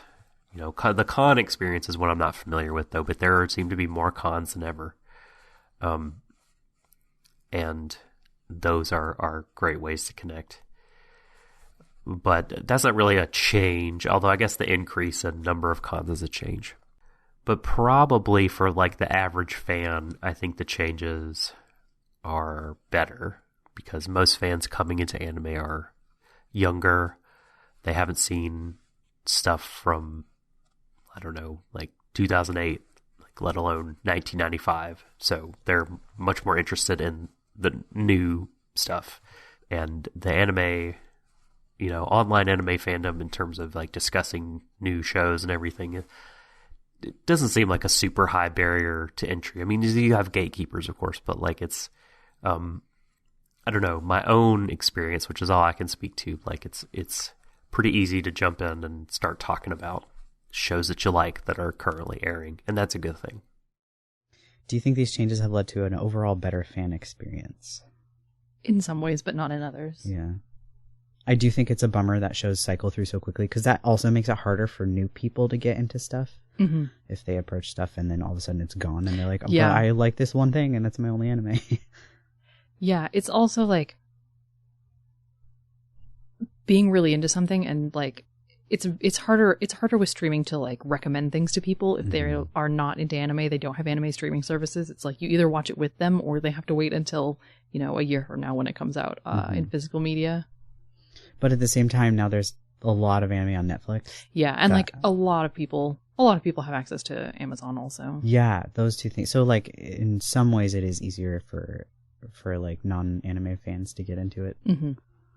I think that I know the amount of things being localized so quickly has so many drawbacks, but I think overall it's better for Western anime fandom. That it's just that there's so much available legally now. Yeah. It's like, it's to the point where it's such a pain to pirate anything that's actually the number one reason why I don't pirate anything. And then the second is because I want to support the industry. Mm-hmm. But like, if it is becoming easier to not pirate things, then I think that's better for the industry. That's a plus, yeah. I also think the fact that there are just a bigger number of anime fans in the West now, I think that's a positive thing. Mm-hmm. So to lead into the next question, do I think these changes have led to an overall better fan experience? I'd have to say yes, because it's a lot more difficult to gatekeep, I think.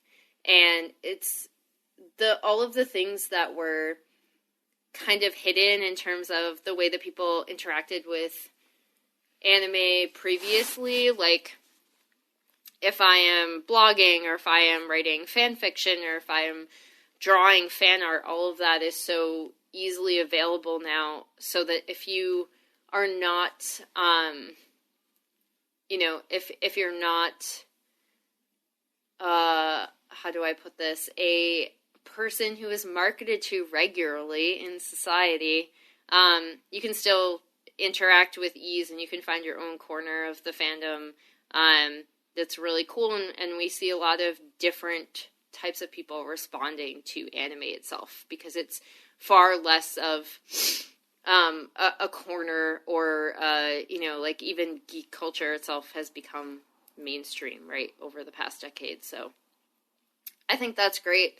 I think anything that widens the audience and makes it more diverse is really awesome. So yes, I think it's led to an overall better fan experience, because you can react and talk to a variety of different fans, and I think that's great. I don't know if I can definitively say if the fan experience is better. I think the fan experience is just bigger. There's just more of us, which means there's going to be great places and bad places and places that are a mix. I can only speak for myself. My personal fan space is more positive and encouraging than it's ever been, and it wasn't like it was super bad in the past. I'm in a really great space with some really great people, and so for me it's great. But there's so much to watch, there's so many things to be a fan of, there's so many places to engage with other fans. There's just no telling what your individual fan experience is like. I believe the growth of anime fandom across age demographics, across gender lines, across racial lines, across international lines is exactly what you want in fandom. And anime is such a large medium. There's so much for people to enjoy. anime is and always has been more than just one thing, and that is fantastic because I love seeing people of all ages enjoy this. It's why my first love of fandom, Star Trek, is why I'm so excited to be seeing this resurgence in recent years, because there's going to be the new Star Trek Picard series, there's Star Trek Discovery, there's going to be 2 animated series, one on Nickelodeon, one on CBS. These things are going to be covering all of the bases and all of the age demographics, and I think that's absolutely phenomenal. I think the more people, the better, and the more young people, the better. That's what everything needs. It needs growth, it needs youth, it needs energy, and I think, despite my occasional annoyance with immaturity, I think that's awesome. Question 8. What was the anime industry's, domestic or foreign, whichever you prefer, highest high and lowest low of the decade? Whoa. Boy, this is a question. I mean, the lowest lows have to be the horror stories of, artists dying at their desks, dying on the job. Just the continual malpractice, basically, of the industry when it comes to taking care of its workers. And that's not a specific point. That's just a very troubling thing about the industry. That is the lowest low. I guess also the Kyoto Animation fire is pretty rough. That's certainly a single point you could point to as, that's not really self-inflicted by the industry, but it was extremely tragic. And it was definitely a low point for a lot of fans. Also the streaming service, Daisuke. A low point for anything electronic and digital streaming in my life, anime or otherwise. Daisuke was just terrible. The worst online experience I've had when trying to watch anime. Awful. To inject a little levity into this discussion, what's the highest high? It's hard to say. I'm very curious about what the other guests will say. I don't know, maybe Your Name, and how well it did in the box office and internationally. That was such a noticed thing. It was such a big thing, and it's great when anime does really well and makes people take notice of it. But yeah, I'm super curious what our other friends will have to say. So when it comes to the highest highs and lowest lows of the decade, highest highs was so hard. I honestly had a really difficult time pinpointing the just apex experience of the decade, because I don't even necessarily know how I would define that. Are we talking about the moment that showed what anime can really do as a medium? Or are we talking about the moment that proved that, anime wasn't a mistake? And I'm not qualified to identify any of that, so I went with an answer that is maybe a little disappointing, but I kind of, as a tie, I said Attack on Titan and the release of the movie Your Name. And neither of those things, I think, are the best examples of their respective genres or mediums or anything. I love Attack on Titan, and I love Your Name. They're great. They kind of would count as kind of some of my favorite content of the decade. Not necessarily the best, but I do think that both of those shows, both the show Attack on Titan and the movie Your Name by Makoto Shinkai, I think that they are emblematic of how mainstream and accessible animes become. Attack on Titan was one of the first really huge streaming hits of the decade. It was one of the first anime that if you had Hulu, right, you could sit down and watch Attack on Titan. And there were a lot of people who never watched anime in their lives, or like maybe only knew a little bit of Dragon Ball Z from when they were a kid, who sat down and would watch Attack on Titan and treated it with the same seriousness and respect that they would give to something like Lost or Game of Thrones or any number of prestige American live-action dramas. It was one of those moments where that old cliche of, anime is cartoons for adults. actually kind of worked in a good way, because there was this understanding that, yeah, this is something that could probably only be done in animation. And I think the live-action Attack on Titan movies prove that. And this is something that you can enjoy even if you're not, a weeb. You can enjoy it even if you're not an animation fan, or you can enjoy it even if you're not a manga reader. And so Attack on Titan, even though it kind of fumbled its own success a little bit by staying out of the spotlight for so long, I really do think it's difficult to argue that Attack on Titan didn't shift the whole industry in some way, or at least it didn't represent a shift in a way that other shows haven't quite. And Your Name is the same thing, except I think for theatrical distribution. Movie theater, the whole movie theater industry is changing in a way that I don't even feel qualified to break down in this already too long interview.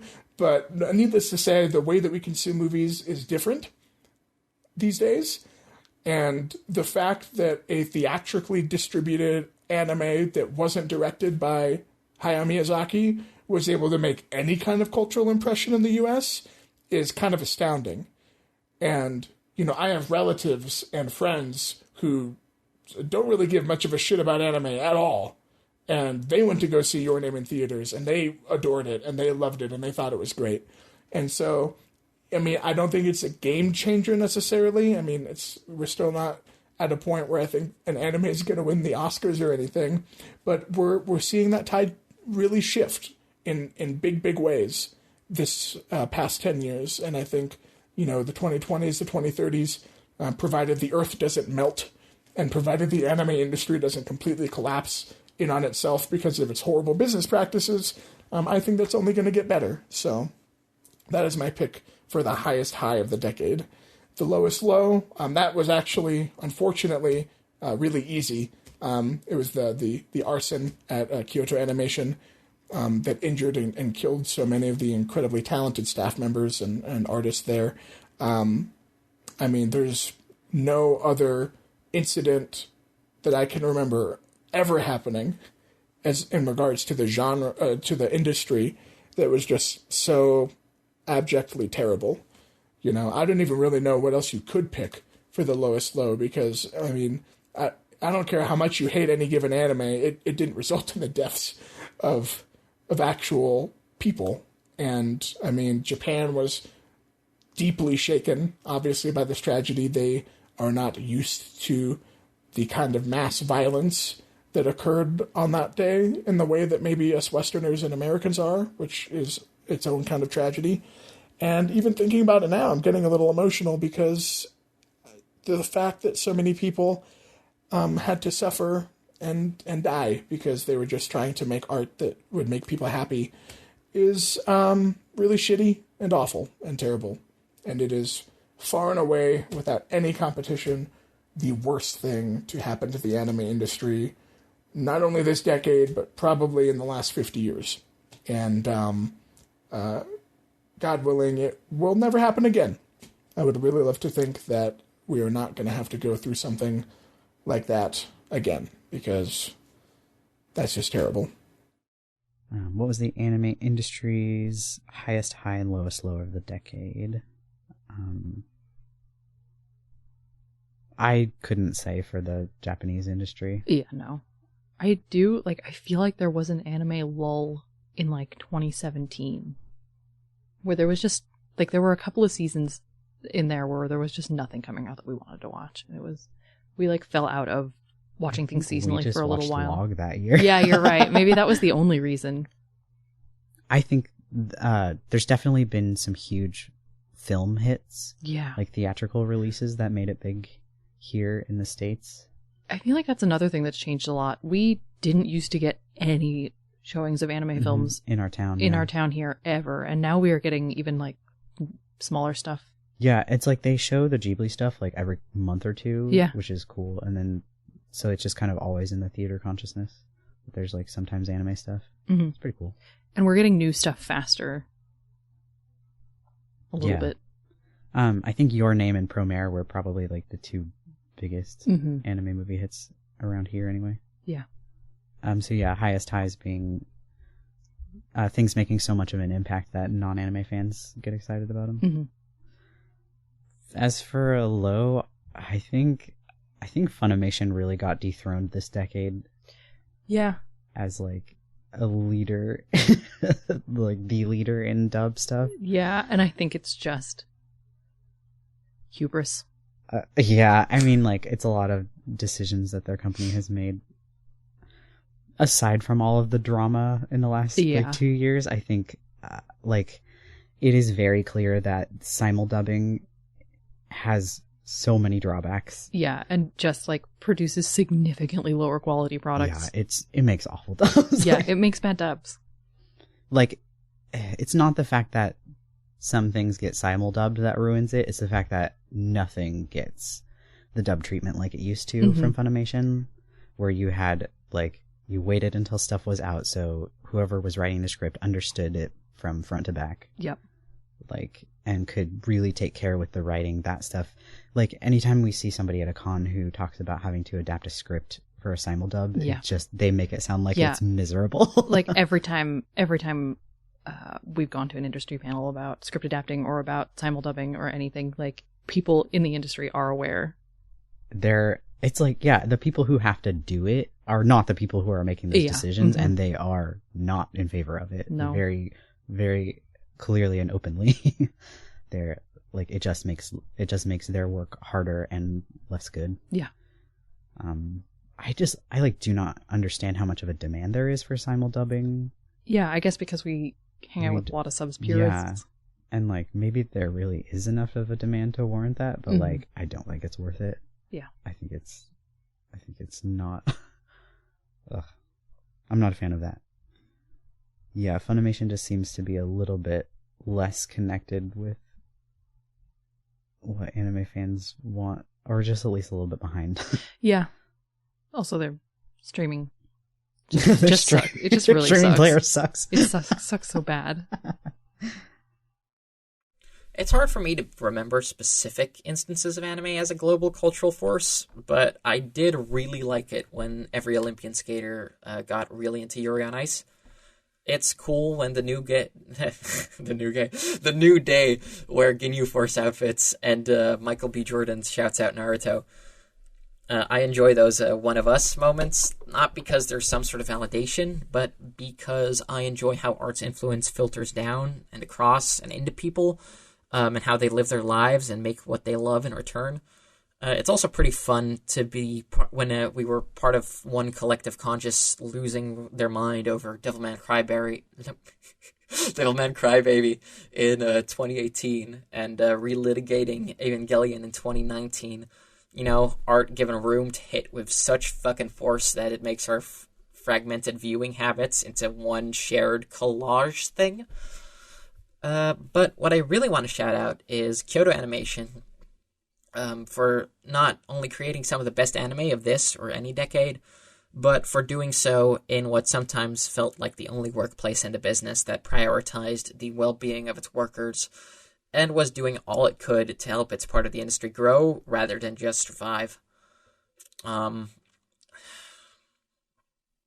yeah, the Kyoto Animation fire, that was a fucking horrendous thing to happen. The worst thing to happen to the best people. I don't really want to get back into it. I mean, alright. All I'll say is that I wish nothing but the best for all those affected. Yeah. Okay, that being said, there's another horror, because there always is, which is looming over the way the industry,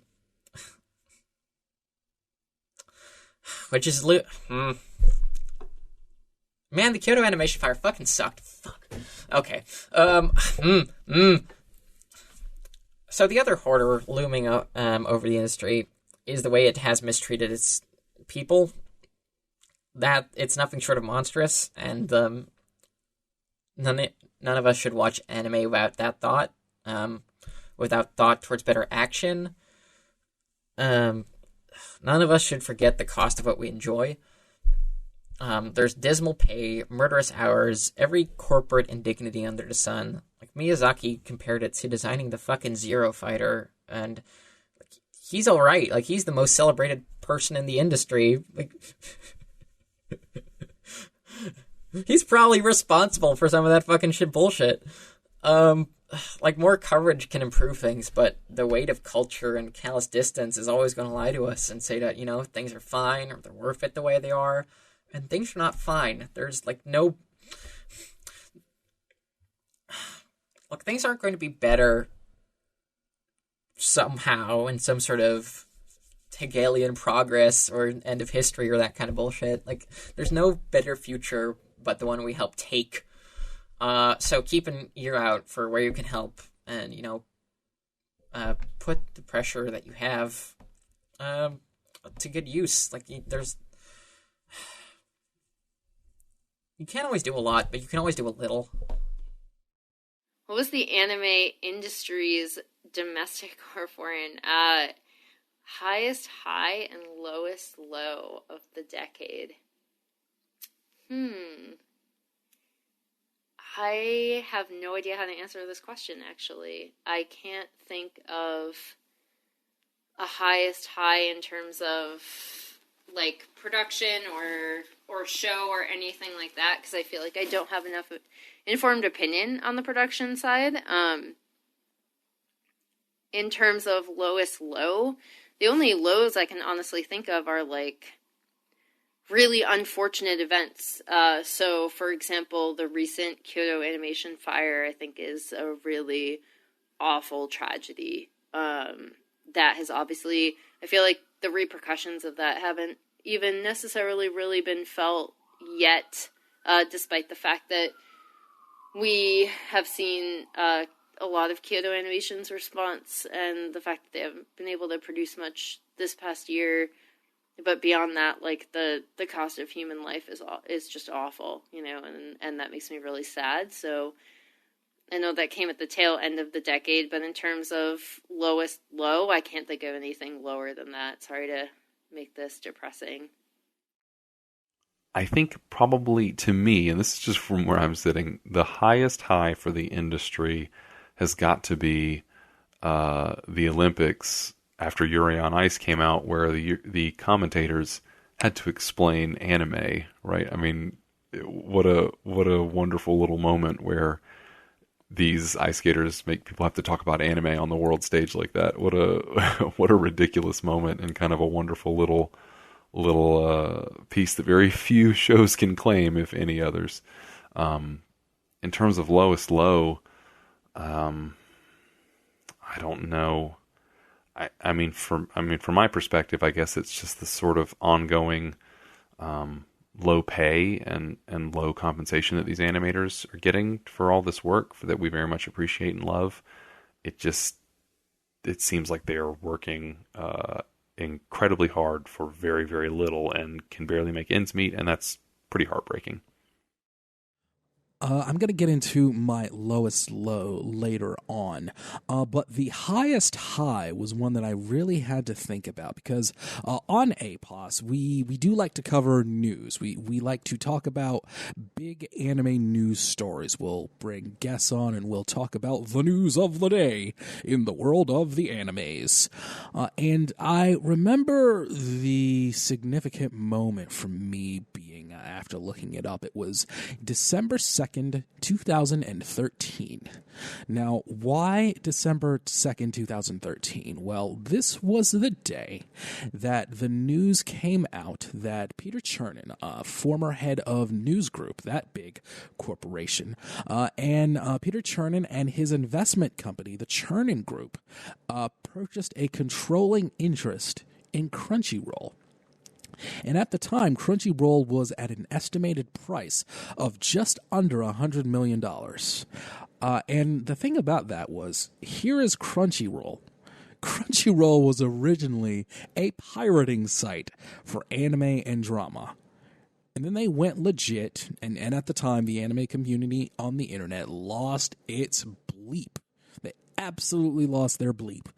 But fast forward a few years, here is a large investment firm purchasing Crunchyroll for nearly 9 figures because it showed that anime was worth something, and it was worth a pretty significant amount.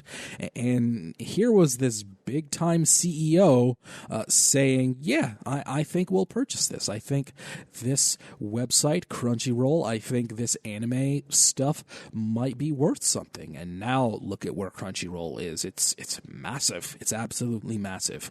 I would say that was as big, if not bigger, than any deal Disney might have made with Studio Ghibli through history. I think that was absolutely massive for the anime industry, and it not just made Crunchyroll the powerhouse that it is, but it showed that streaming wasn't going away, and it showed that anime as a medium was not going away, and that's fantastic. Number 9. Do you find yourself more or less excited about anime now than 10 years ago? If you haven't been a fan for 10 years, then how about now versus when you began? Probably now, just because I know I was an excited anime fan in the early 2010s. I guess I just wasn't aware as much as I am now of, what the industry is like, who creators are, the fact that there's always this is like the upside of all there always being new stuff coming out, right? The discussion may be adversely affected, in my opinion, but the excitement level, you always get new, like 4 times a year, there's this glut of new stuff. And also there are way more films coming out in the States, in theaters. Way more these days, I feel. And so, the past decade got us to this point. And it's great. I love the fact that, like, every month, there's either, like, a new film coming out, or there is, like, a re-release, or not a re-release, but a showing in some theater or other of a classic anime film, be it Ghibli or Satoshi Kon or someone else. Now, in more positive news, to bring this up a bit, am I more or less excited about anime than I was 10 years ago? Mostly more. I'm not going to lie. Being a critic has kind of turned anime into work, which might sound like a funny thing to complain about for people that would kill to be paid to watch cartoons. But as with any job, no matter how much you love it, when it becomes an obligation and when it becomes something that kind of takes time out of your own personal projects and other things that you need to do, it can be more stressful than fun. And especially during like preview guide, when even as I record this, I'm already trying to figure out how I'm gonna watch 6 or 7 new shows today and write reviews about them, and then make sure that everything gets posted and formatted. That can be a little stressful, and that's maybe taken a little bit of the luster out of it for me. But that's small potatoes compared to the fact that, like I said, there's never been more anime. There's never been anime that is this affordable to legally access and to, use to support the industry with your money and with your time and with your resources. There has never been, I think, this much creativity is shown on the side of fandom, where you just have so much engagement with fan art, fan fiction, cosplay, all of these things that make engaging with anime so much more rich than just sitting down to watch it and that's it. So, yeah, I love where anime is going for the most part. Again, I would maybe cut down on the isekai crap, and I would absolutely cut down on all the weird pedo shows that have, and maybe pedo is the wrong word. I don't necessarily want to denigrate. I would really love it if we could just stop like over-sexualizing the kids. That'd be awesome. That'd be great if we could really tone that down. That'd be an objectively good thing. There would be nothing lost from doing that. But even though there are genre trends, and even though there are some industry trends that aren't so awesome, I think anime is in a great place, and I think it's only going to get better from here. So I guess to recap, am I excited about where anime is now? Absolutely. Just maybe find a more diverse range of material to adapt. Stop producing so much questionable erotic content that involves children, please. And also, anime studios, pay your artists. Please, pay the people that make your art. They need money to live. And they need to live if you want them to continue to make the art that you make money off of. So if we could just get those things done, and probably some others that I'm forgetting, then yeah, I think anime is in a great place. And the 2010s were wonderful. The 2020s, again, hopefully will be better. Do you find yourself more or less excited about anime now than 10 years ago, if you haven't been a fan for 10 years than versus when you began? More excited now, certainly. Well, that's awesome. Well, you started in high school, right? Oh, yeah. But that wasn't in this decade, though. Yeah, that's true. I didn't... exactly in 2010, I hated anime because I didn't know what it was, and I didn't want to turn into a weeb, and Danny was scared. It's fine. I made him watch Full Metal Alchemist. I don't know. It's hard to say because when I first got into anime, like, I only had a handful of shows that I cared about, and man, I loved them. Yeah. And I sat with them for years, and we like cosplayed them, and I was like really, really excited about the handful of shows that I liked. And like going to cons was new, and cosplaying was new, and I was like way into it, but like for way different reasons than the way I consume it now. Yeah, I feel like I'm as excited for anime now. I don't like produce as much related to that excitement, I guess. I mean, we podcast. We do podcasts, you're right. But I mean, we don't cosplay, we don't go to as many cons. Yeah. I think for me, my excitement has shifted a little bit to be like now because I know I have so many more anime friends now, whereas like I mostly had friends in person before, and like my excitement is more to get into something with my friends than it is with the thing itself now. Yeah. Okay. Despite my hyper-condensed and still too long sermons, yes, I am more excited about anime now than I was 10 years ago. I was excited about anime the way a drowning man is excited to find pieces of a life raft. I had some good taste, even then, so I enjoyed it. But it was mostly just me holding on season after season and going, wow, cool robot, between breaths. Now, I have room and understanding to behold anime and take it apart, and in general, I do a good job of finding more interesting things to like and talk about. I wish I'd committed to memory names and styles that the Sakagov community has, but, I think I do alright. And when there's at least one show every season that blows me away and material going back decades to uncover, like, I'm richly rewarded for that interest. Life's pretty good. Do I find myself more or less excited about anime now than 10 years ago? If I haven't been a fan for 10 years, I have been a fan for more than 10 years because I am old as than now versus when you began. So I think that I am pretty much equally excited as I was 10 years ago.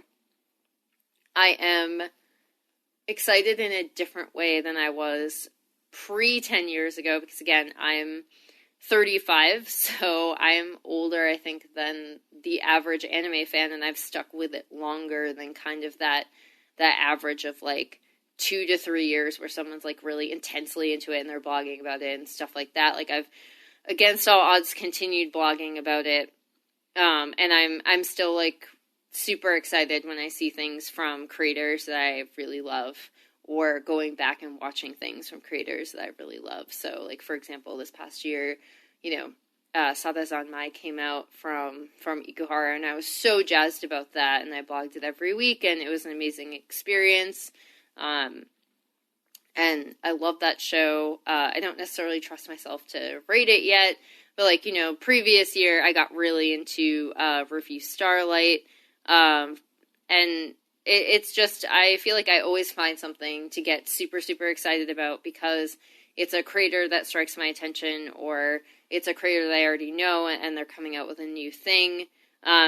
So that for me is really why I still get excited. I think the manner in which I get excited, or what I get excited about, so like the excitement level is the same. However, the things I'm excited about have definitely changed, because I do feel like, and again, to tie back into a lot of my answers previously, I feel like I'm a much more well-informed fan because I can go online and do so much more research on these animators, on Japanese history, on a lot of the references that are made in the anime I watch, and that just allows me to be a more informed viewer.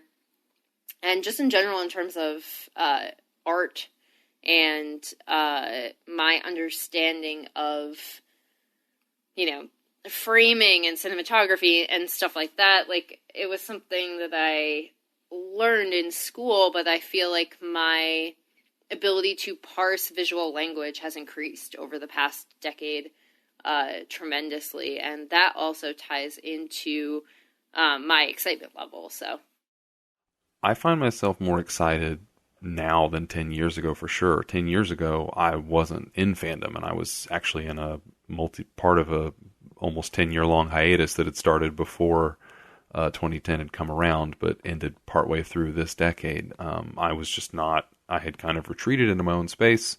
I felt like my time with anime, or the time that anime was quote-unquote good, had passed, you know, had come and gone, and I only remembered it as a past tense thing. So I'm much more excited because I'm back. Yeah, most definitely.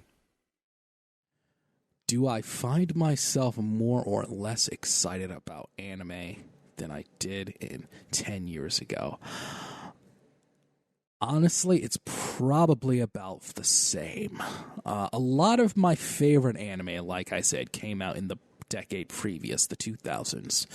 But that doesn't really take away from the fact that I did enjoy a lot of anime from this decade.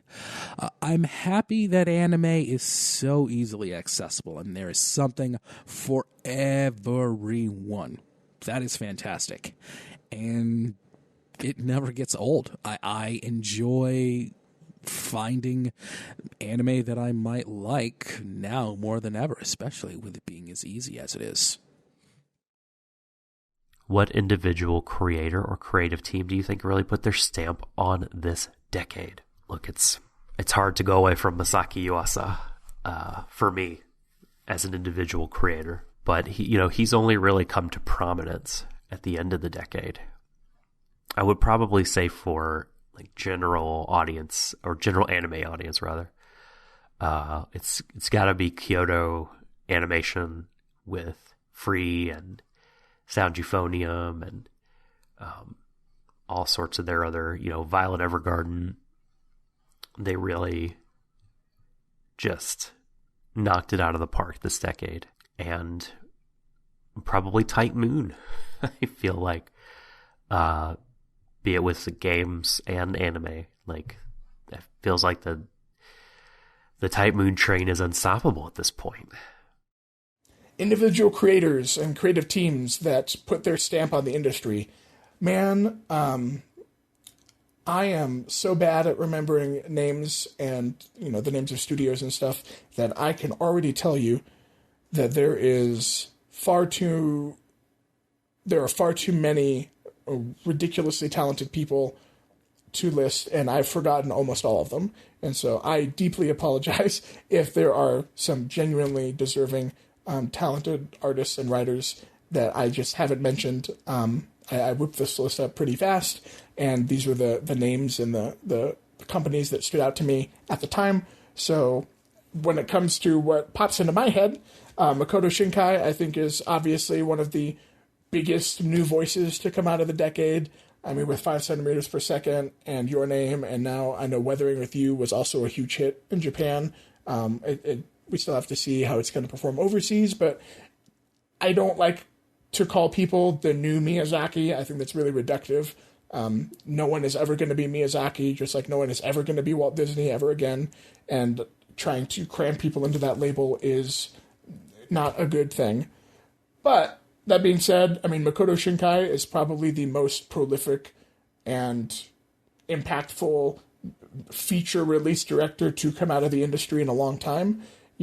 If you went to a regular American film critic and mentioned Makoto Shinkai's name, they might know who he is, and that's saying something. That really is. So he's obviously put his stamp on the industry. And whether you think that is a good thing or a bad thing is, again, I think up to your personal tastes. Studio Trigger, you cannot talk about the 2010s without talking about Studio Trigger.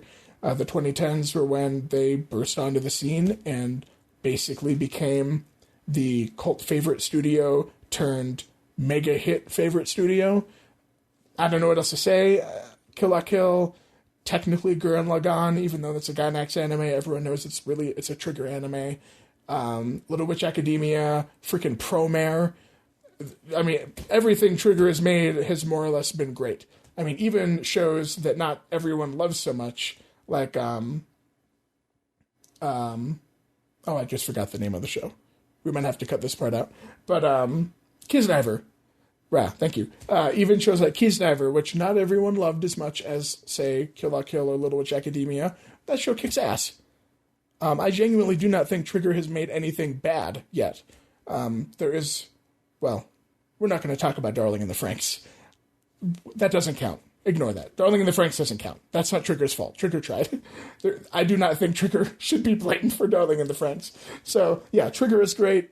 They make great shit. They should continue to make great shit for the next 30 years. Go Trigger. This might be cheating a little bit because the work in question technically started in the late 90s, but, you know, Evangelion 3.33 did come out in 2014? So it still counts. I'm going to go ahead and say it counts. Hideaki Anno and Studio Kara, the current overseers of the Evangelion franchise. I mean, it's the most influential anime ever made, outside of maybe Astro Boy or whatever landmark masterpieces Ghibli has produced. And it continues to influence the industry, and it continues to be a landmark production. You know, the fact that people today are still falling in love with Evangelion, and it is still transforming lives because of those movies, because of the work that Anno is doing, that's awesome. And yeah, Anno, great. Studio Kara, great. Kyoto Animation, again, not just because of the fire, obviously. They are not defined by the tragedy that happened to them. They have made some of the greatest anime of all time. Even anime that I don't personally love, like K-On!, Amagi Brilliant Park, Free, Melancholy of Haruhi Suzumiya. I mean, these are all shows that are huge. They're big deals. The studio is a big deal, and I think it would be ignorant to try and catalog the most impactful studios or creators of the decade, and not to mention Kyoto Animation. Some of the most talented people in the industry work there, and it will obviously, its legacy will last far beyond the fire because they're going to continue to produce great work for many years to come. And then, of course, Doc and I discussed this on the Kick the Beckett podcast. You guys are going to be listening to a whole bunch of wonderful episodes about it for the Warui Deshou podcast. Aizoken, keep your hands off Aizoken, director Masaki Yuasa. Not only did he already make one of the best anime of the 2020s, he produced some of the most incredible shit of the 2010s. I mean, Devilman Crybaby is a masterpiece just without question or argument, and Tatami Galaxy is great. Pretty much everything he's done has been, it's ranged from excellent to a benchmark by which all other animated art should be judged. So Masaki Yuasa is a legend. He's a living legend, and I can only hope that he will produce just as many incredible things in the 2020s as he did in the 2010s. And, I mean, if Keep Your Hands Aizoken is anything to go by, it's looking like that is going to be the case. What individual creator or creative team do you think really put their stamp on this decade? The only thing my notes for this say are Trigger's really been out there, huh? Yeah. Trigger, really put a period on it with Promare, I think. Yeah, they did. I just feel like most of the stuff they've put out this decade has been, big. Yeah, and it's been really, it's really made a mark in terms of, being its own thing, being different. I think Wit Studio really... I think they have shifted... I feel like they've helped step up the, threshold for the quality that people expect from animation, from week-to-week shows for animation. It used to be... I feel like, I don't know if this is completely true, but I feel like it used to be rare to get a show that it was really well animated every week. And kind of is one of, like, Wit and KyoAni are kind of some of the studios who are making that, like, expected. Also, personally, for me, one of the highs of the decade is just going to be Yuri on Ice and Kubo and Yamamoto just, like, really putting it out there. I, like, feel bad for people who didn't get to watch Yuri on Ice week to week. As it aired. And just go through that with the entire world, it seemed like. Yeah, and just, like, the shift that it caused in the mentality of, like, fandom and expecting and really looking for, like, LGBT content in anime. I think it shifted attitudes. I don't have proof of this, but I actually think it shifted some attitudes in the industry, like in the Japanese industry. My recency bias is definitely going to show here, but the first people I'd like to thank are Kyogoku Takahiko and Studio Orange for turning Land of the Lustrous into not only one of the greatest anime ever, but a real show pony for whatever CG anime can achieve. They have, expert crafts, strong visual direction, especially impressive for an anime adapting a manga whose greatest strengths are mastery of gray tone and paneling. Also, if you liked Lustrous, you are obligated to watch Kyogoku's previous work, the seminal Snow Halation music video. Next, I want to shout out Hiroyuki Sawano for some of the most distinctive soundtracks in the business, mixing orchestral and electronic music into undeniable bombast. Kill la Kill is still his best work, but you should definitely listen to the more classical Gundam Unicorn soundtrack and that glitch rock end he did for Aldnoah Zero, Allies, the lie is in the brackets. I'd also like to congratulate Nakamura Yudapon Utica for being the animator everybody wants to for their big shonen fights, who's done some incredible things experimenting with digital animation, and whose quirks have become industry shorthand the way that Obari's or Kaneda's have. Get you a man who has cubes named after him. Another director I'd like to shout out is, of course, Masaki Yuasa. I'm sure plenty of people are already doing that, so I'll be brief. He's amazing. Nothing else looks like the things he helps create. Go watch Tatami Galaxy, go watch Ping Pong, go watch Devilman Crybaby. They all rule. My actual director of the decade pick, though, goes to Yamada Naoko. This is a woman with an investment in character acting and lighting so strong that she has molded an entire studio around her. She inspires talent like Ogawa Taichi and Utsumi Hiroki, Hiroki, that's probably still wrong, I'm sorry, who listeners may remember from a little show called Banana Fish. Her work with Ushio Kensuke to make anime that follows music score rather than the other way around has led to two of the best anime films ever made, A Silent Voice and Liz and the Bluebird. We are just incredibly lucky to have her around. And yet, I have one final personal odd. One name that towers over all others. The one, the only, the mortal enemy of this show, hated by Logic Bros and all the wrong film majors. No shade intended, Shad. Okada Mari. Shadon, I am taking over Warui Deshou, and I'm doing it to spread some Kakoi Deshou.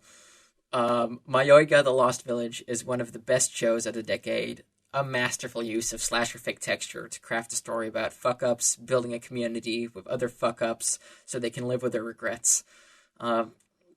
Because Mari Okada, Okada Mari, is the writer/director who will always tell you that the themes are for losers and that you should just go make some fucking friends, even as she builds towards different, better themes, effortlessly undercutting her own plot beats while indulging in melodrama the same way Sherlock Holmes indulges in opium.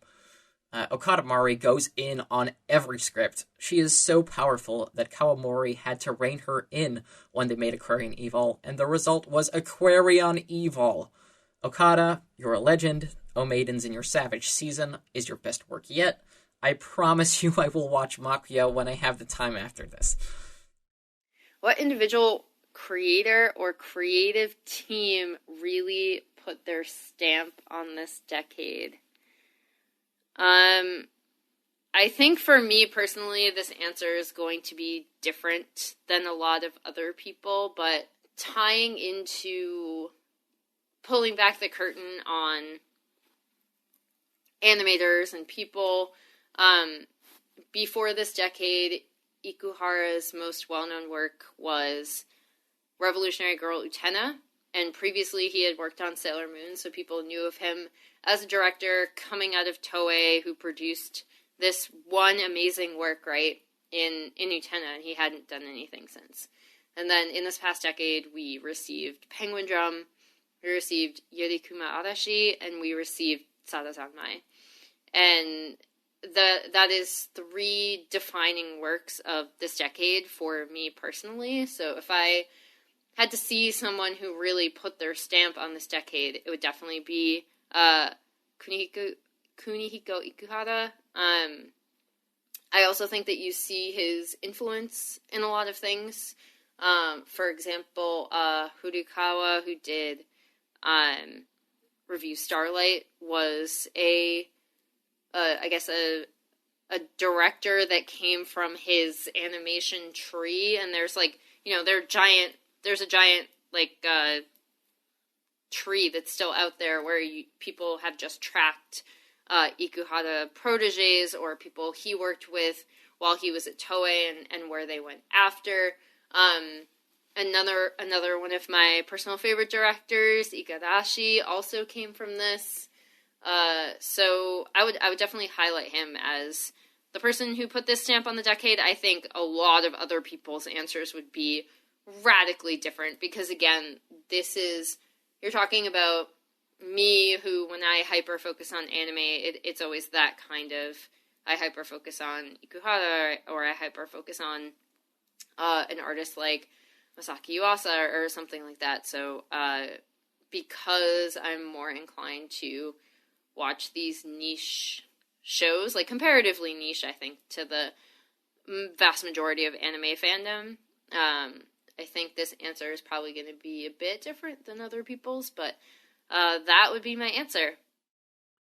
In terms of individual creator, I mean, it's hard not to give it to David Pro, the JoJo's guys and folks over there, because the way JoJo's has left its stamp on at least fan culture and meme culture and stuff like that, it's hard not to give them a nod, give them a little tip of the hat for leaving a huge mark on how we think about anime and how you interact with fans online and all that kind of stuff.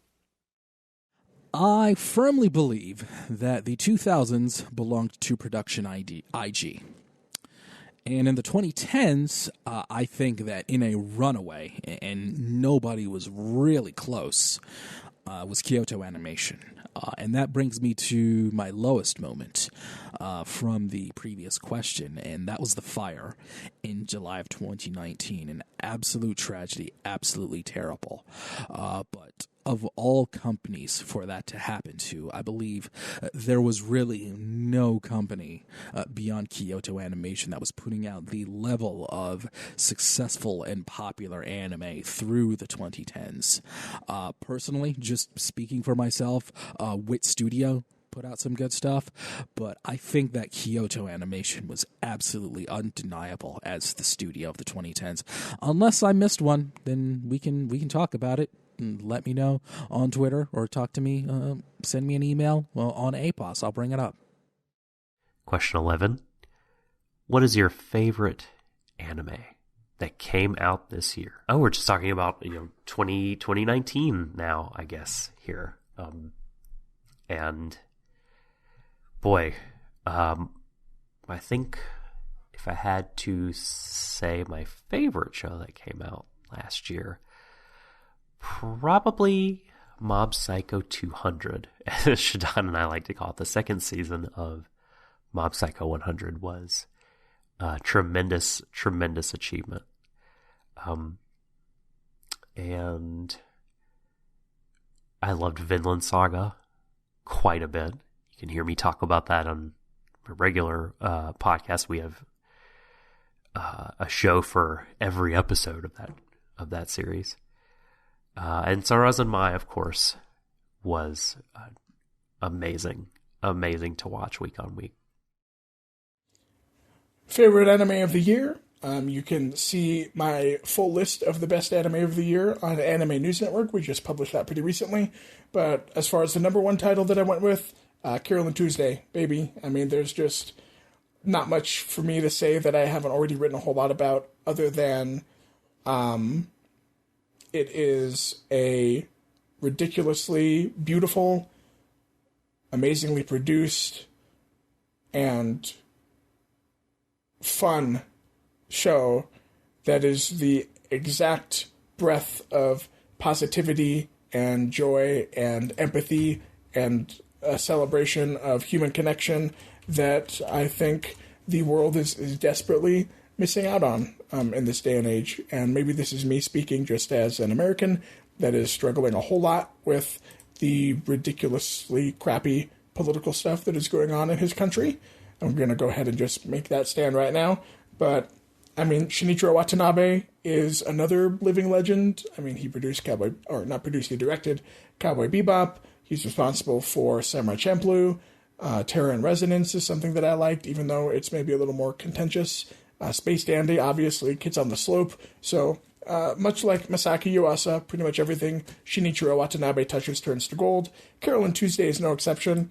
It has some of the best original music, or I guess the best original pop songs that I've heard in an anime. And maybe it's my English language bias, but it's really refreshing to hear music in a show about musicians that sounds like it legitimately could be on the radio. It really kind of helps with the believability of the world and the believability of the journey that these characters go through. And more to the point, the show is just such a bastion for diversity. You know, we have characters from all sorts of ethnic backgrounds. We have characters of different sexual identities or different gender identities. We have a world that is explicitly about allowing the oppressed and allowing the disenfranchised to rise up and to reclaim their voice from those that would maybe try to rob them of that. And is it perfect? Does it get everything exactly 100% right? No, but its heart is in the right place. And it is one of the shows that brought more smiles to my face than anything I watched all year, animated or otherwise. And so that was a pretty easy pick. I'd say maybe Vinland Saga was a really close second. I absolutely adored that show. It picked up so much in the end, especially. It just blew my mind on just a weekly basis. But if I had to pick one over the other, I would go for Carol and Tuesday, because it gave me hope that 2020 might be better than 2019, and 2021 might be even better than 2020. And it has been hard to be optimistic about the future lately, and Carol and Tuesday did just that. So if you've not seen it yet, it is streaming in Netflix in its entirety. The English dub is incredibly well done. The actors and actresses that they got match the singers very well, and so there's no real transition issues there either. So I can't recommend it enough. Carol and Tuesday, please go watch it, go see it. It's great, it's wonderful, it's beautiful and amazing.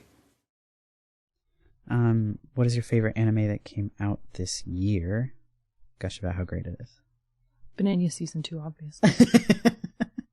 We haven't even finished it. That's fine. We know the twist now. We know that the bananas are aliens.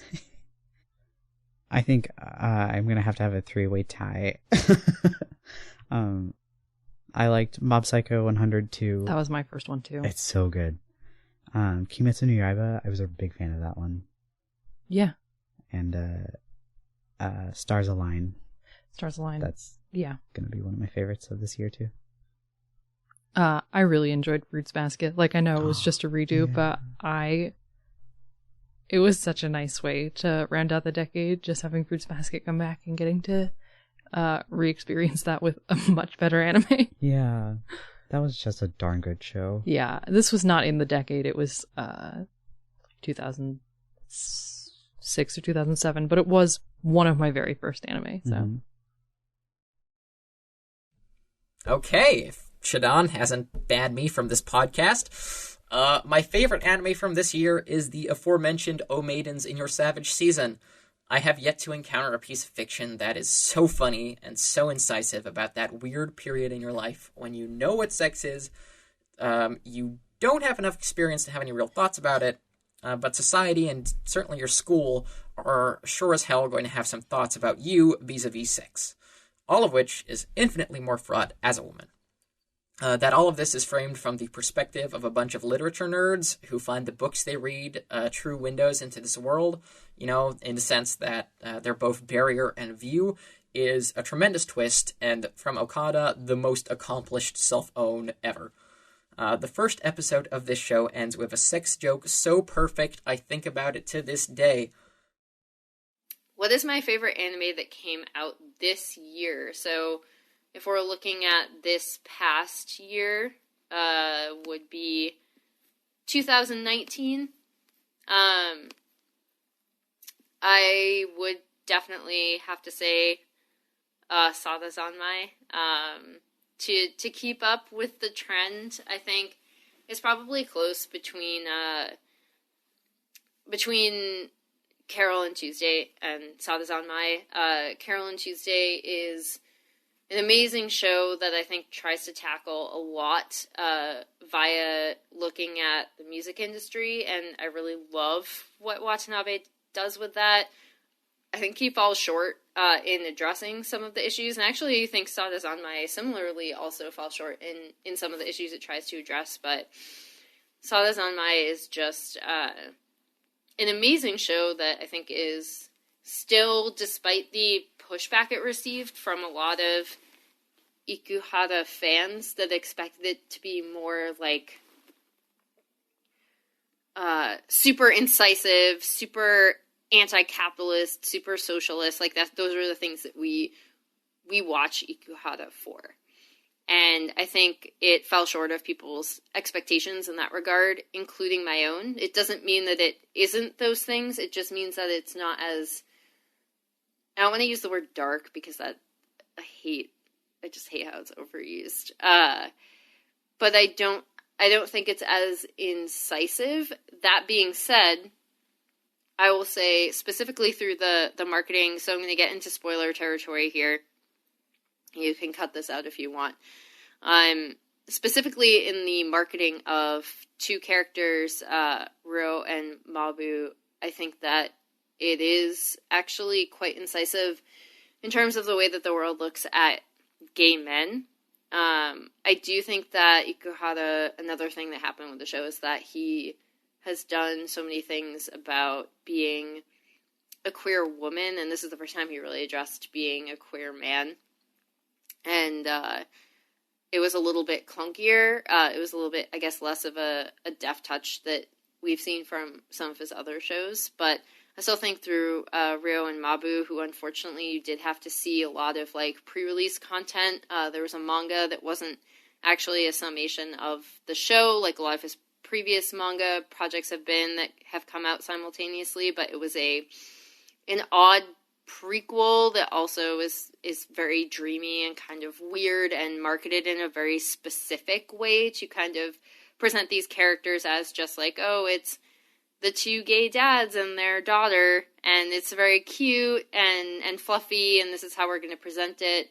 And then going into the show, they are effectively the villains, but the real villain is actually society, as always. As it is in anime, it also is in life.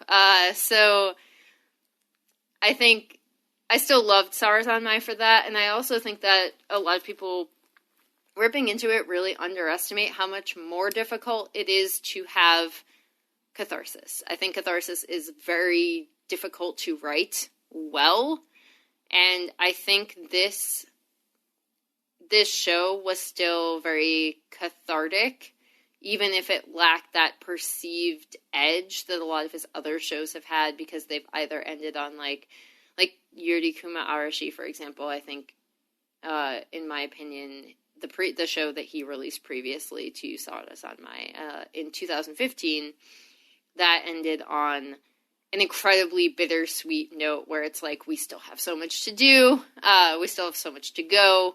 And this show ends with everyone being happy, and it's kind of the first time that's ever happened in a show of his. And it still felt really cathartic to me, especially with the main trio that we spent the majority of time with. So I still really, really loved that show. And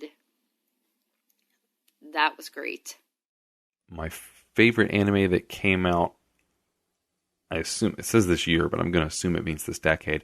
For myself, it's probably Space Battleship Yamato 2199, and that may be a particularly odd pick, I guess, since it came out in 2013.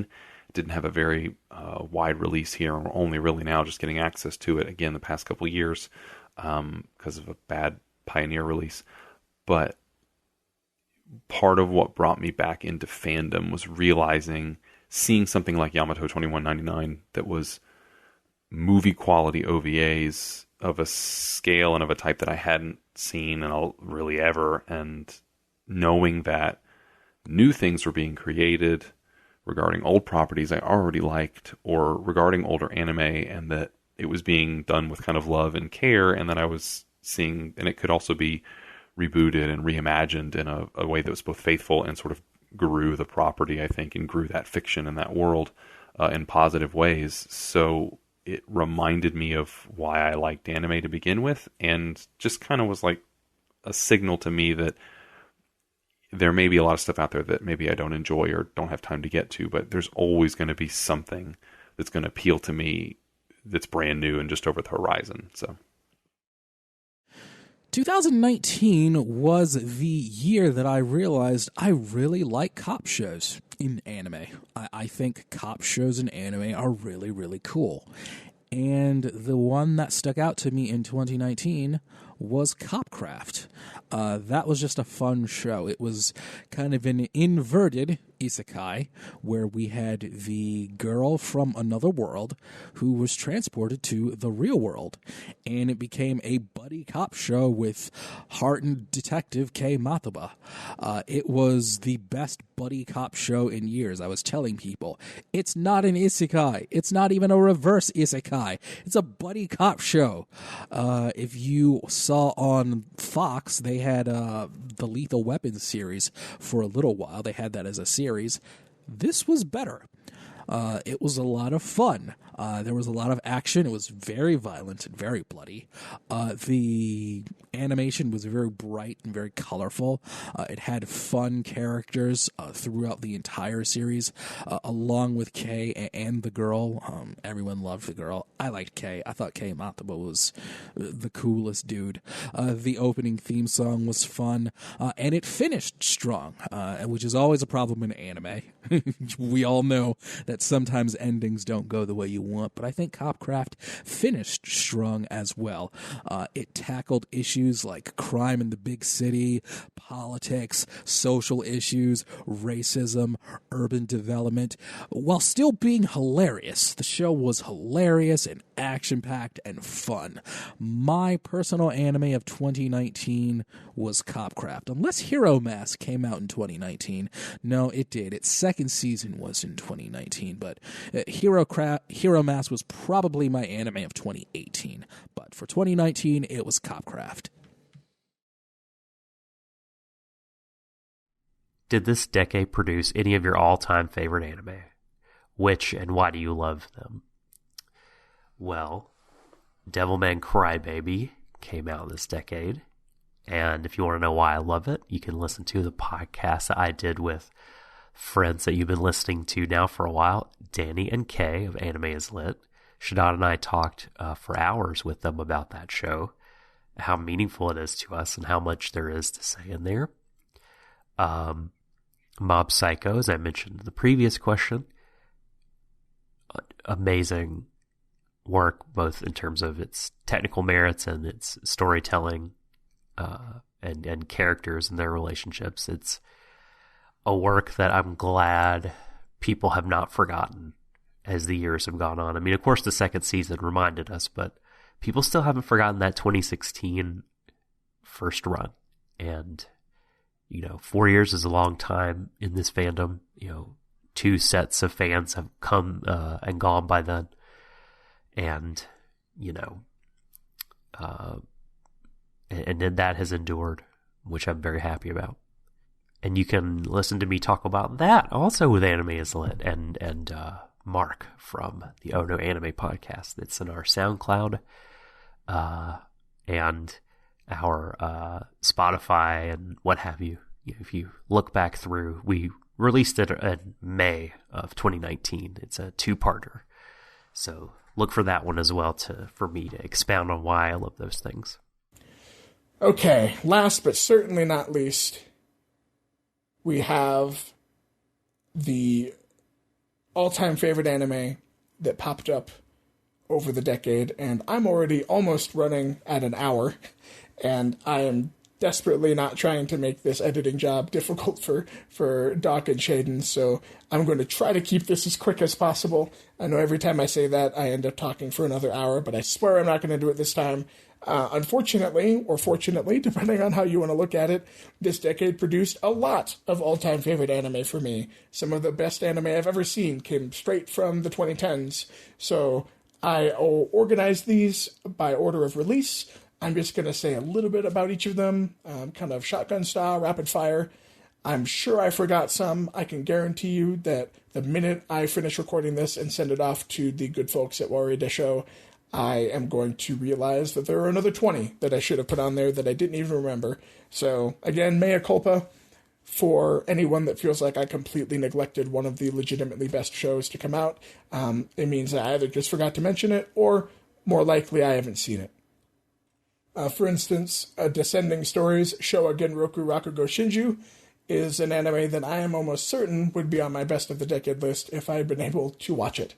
I'll get around to it eventually, but there are going to be shows that I definitely did not get to, but as for what I have watched and what I was able to kind of pull together, in order of release from 2010 to 2019, some of my all-time favorite anime ever that have come out of the decade include Shiki from 2010. This is a vampire story, a horror anime that is actually legitimately scary, and I'm someone that often finds it very difficult to get engaged with horror anime because they just don't deliver the fear and the dread and the scares that good horror media should. I don't know if that's because there's just too much of an emotional distance between my life and a world of animation, or if it's just because the standards of horror in anime are just difficult to hit because of how much time and resources you need to do so. For whatever reason, 99% of horror anime I find either entertaining but not scary, or just plain not scary and not really worth the time. Shiki, however, is an exception to that rule. This show kicks an unholy amount of ass, pun intended. It is basically what would happen if a classic Stephen King novel had a sexy anime baby, and then that anime baby just had the weirdest, goofiest hairstyles, but it was still just as scary and unnerving and heartbreaking as any good Stephen King book would be. I don't want to spoil anything about this show, because the twists and the turns that it takes comprise some of the best moments of it. It's about a town that starts to receive a trickle of vampires coming in, moving in, and then some more vampires, and then some more. And then where it goes from there is worth it. Let me just say that. It is worth it. And it does get truly scary. It gets truly unsettling. It has one of the most satisfying conclusions to an anime that I can remember seeing in a long time. And to this day, I haven't watched it in its entirety probably in 7 years. And there are still scenes and moments from that show that I think about on a regular basis because they were so impactful and so haunting. So Shiki, not for the faint of heart, but definitely for those who want to watch good, scary, bloody, spoopy animes. Also from 2010, I had to mention this one, Madoka Magica, the classic Gen Urobuchi penned Shaft anime that changed the game in a lot of ways. I mean, again, I'm not trying to say that anything is ever going to be the new Evangelion, but Madoka Magica was probably as close to Evangelion as an anime has gotten in the past 10 years or so. It definitely did the whole subversion of genre tropes in a way that not a lot of anime have done successfully in the past 10 years. And yeah, it's great. I don't really know if I could spoil this one at this point. It's popular enough and old enough that I imagine that most people that would want to know what the story is about know. But just in case, I'm not going to spoil the story. Just know that it's beautiful, it's haunting, it's weird. It has this kind of dark fairy tale aesthetic that has only gotten better with time, and it will more likely than not end up one of your favorite anime too. It's a classic. In 2011, we have Steins Gate, which is an anime I've cooled on significantly over the years. It used to be kind of one of my unquestionably favorite shows of all time. I adored it. Over the past 9 years, I've come to recognize its flaws a lot more, and it's been a lot harder to just unquestionably stan this anime, to use the parlance of the young people these days. But it was such an impactful show for me. It was kind of one of the first anime of my second wave of anime fandom, after I kind of fell off the bandwagon a little bit in high school. And for all of its flaws, for all of its problematic portrayals of women and of queer people, and all of the things that kind of tend to come with a harem-style visual novel adaptation, it's one of the best time travel stories I have ever encountered. It is a fantastic science fiction parable in general. It's a great hangout sitcom at the same time, and it wraps up its story and concludes its emotional and plot threads more neatly than many, many similar shows have been able to do. The prequel/side story, Steins Gate Zero, is not very good. I would not recommend that one. I had to review that one, and it did not live up to the original, I think, in any way. But the original Steins Gate, for all of its flaws, is still, I think, a very, very, very good show. A standout of its genre, and something that is worth watching, especially if you like shows that are both comedic and heartbreaking in equal measure. We're going to skip ahead to 2013, because I couldn't really find a whole bunch of shows from 2012 that immediately stood out to me as my all-time favorites, but Kill la Kill from Studio Trigger 2013, that is definitely an all-time favorite of mine. It is bawdy, and it is lewd, and it is so over the top, as any Trigger show is going to be, but I think it shows a respect for its characters and for its audience. And I think especially now that we've seen more of the kind of art that Trigger wants to make and the kind of stories that Trigger wants to tell, I think it is even easier to take the show on good faith, especially when it comes to the fan service and when it comes to the way that its female characters are developed and interact with each other. I think back in 2013, it was really, really easy to look at some of the fan service and some of the characterization in the show and to understandably assume the worst of the creators and of the story. And I think in the years that have come and gone since Kill la Kill has come out, I think we have seen that the themes that it was trying to express, the kind of characterization it was trying to accomplish with the women and the men in its cast, I think are not only well-intentioned, but well-executed and well done. And did I mention that it's an absolutely bug-nuts, bonkers show with some of the coolest and most entertaining action sequences you're going to see in an anime? Because it is. It absolutely is. And if you have not watched this Trigger classic, I'm not going to say that it's a wholehearted universal recommendation, because there are plenty of people that are going to watch Kill la Kill and for very understandable reasons say, no, not for me. No, thank you. Personally, for me, I love it, I adore it, and it is absolutely one of my all-time favorite anime. And again, we couldn't talk 2013 without Attack on Titan. I mean, what is there to say? It's a Stone Cold classic. It is one of the best action/war anime to ever be produced. It has some of the best animation that you'll find in modern anime. I mean, Studio Wit pulls out all of the stops for this show, and some of the action beats that you get throughout all 3 seasons of the show are just mind-boggling. There are definitely words to be said about its politics, or I guess I should say where its politics might be going. I am firmly in the camp of people that read Attack on Titan in a way that is definitively anti-war, anti-propaganda, anti-bigotry.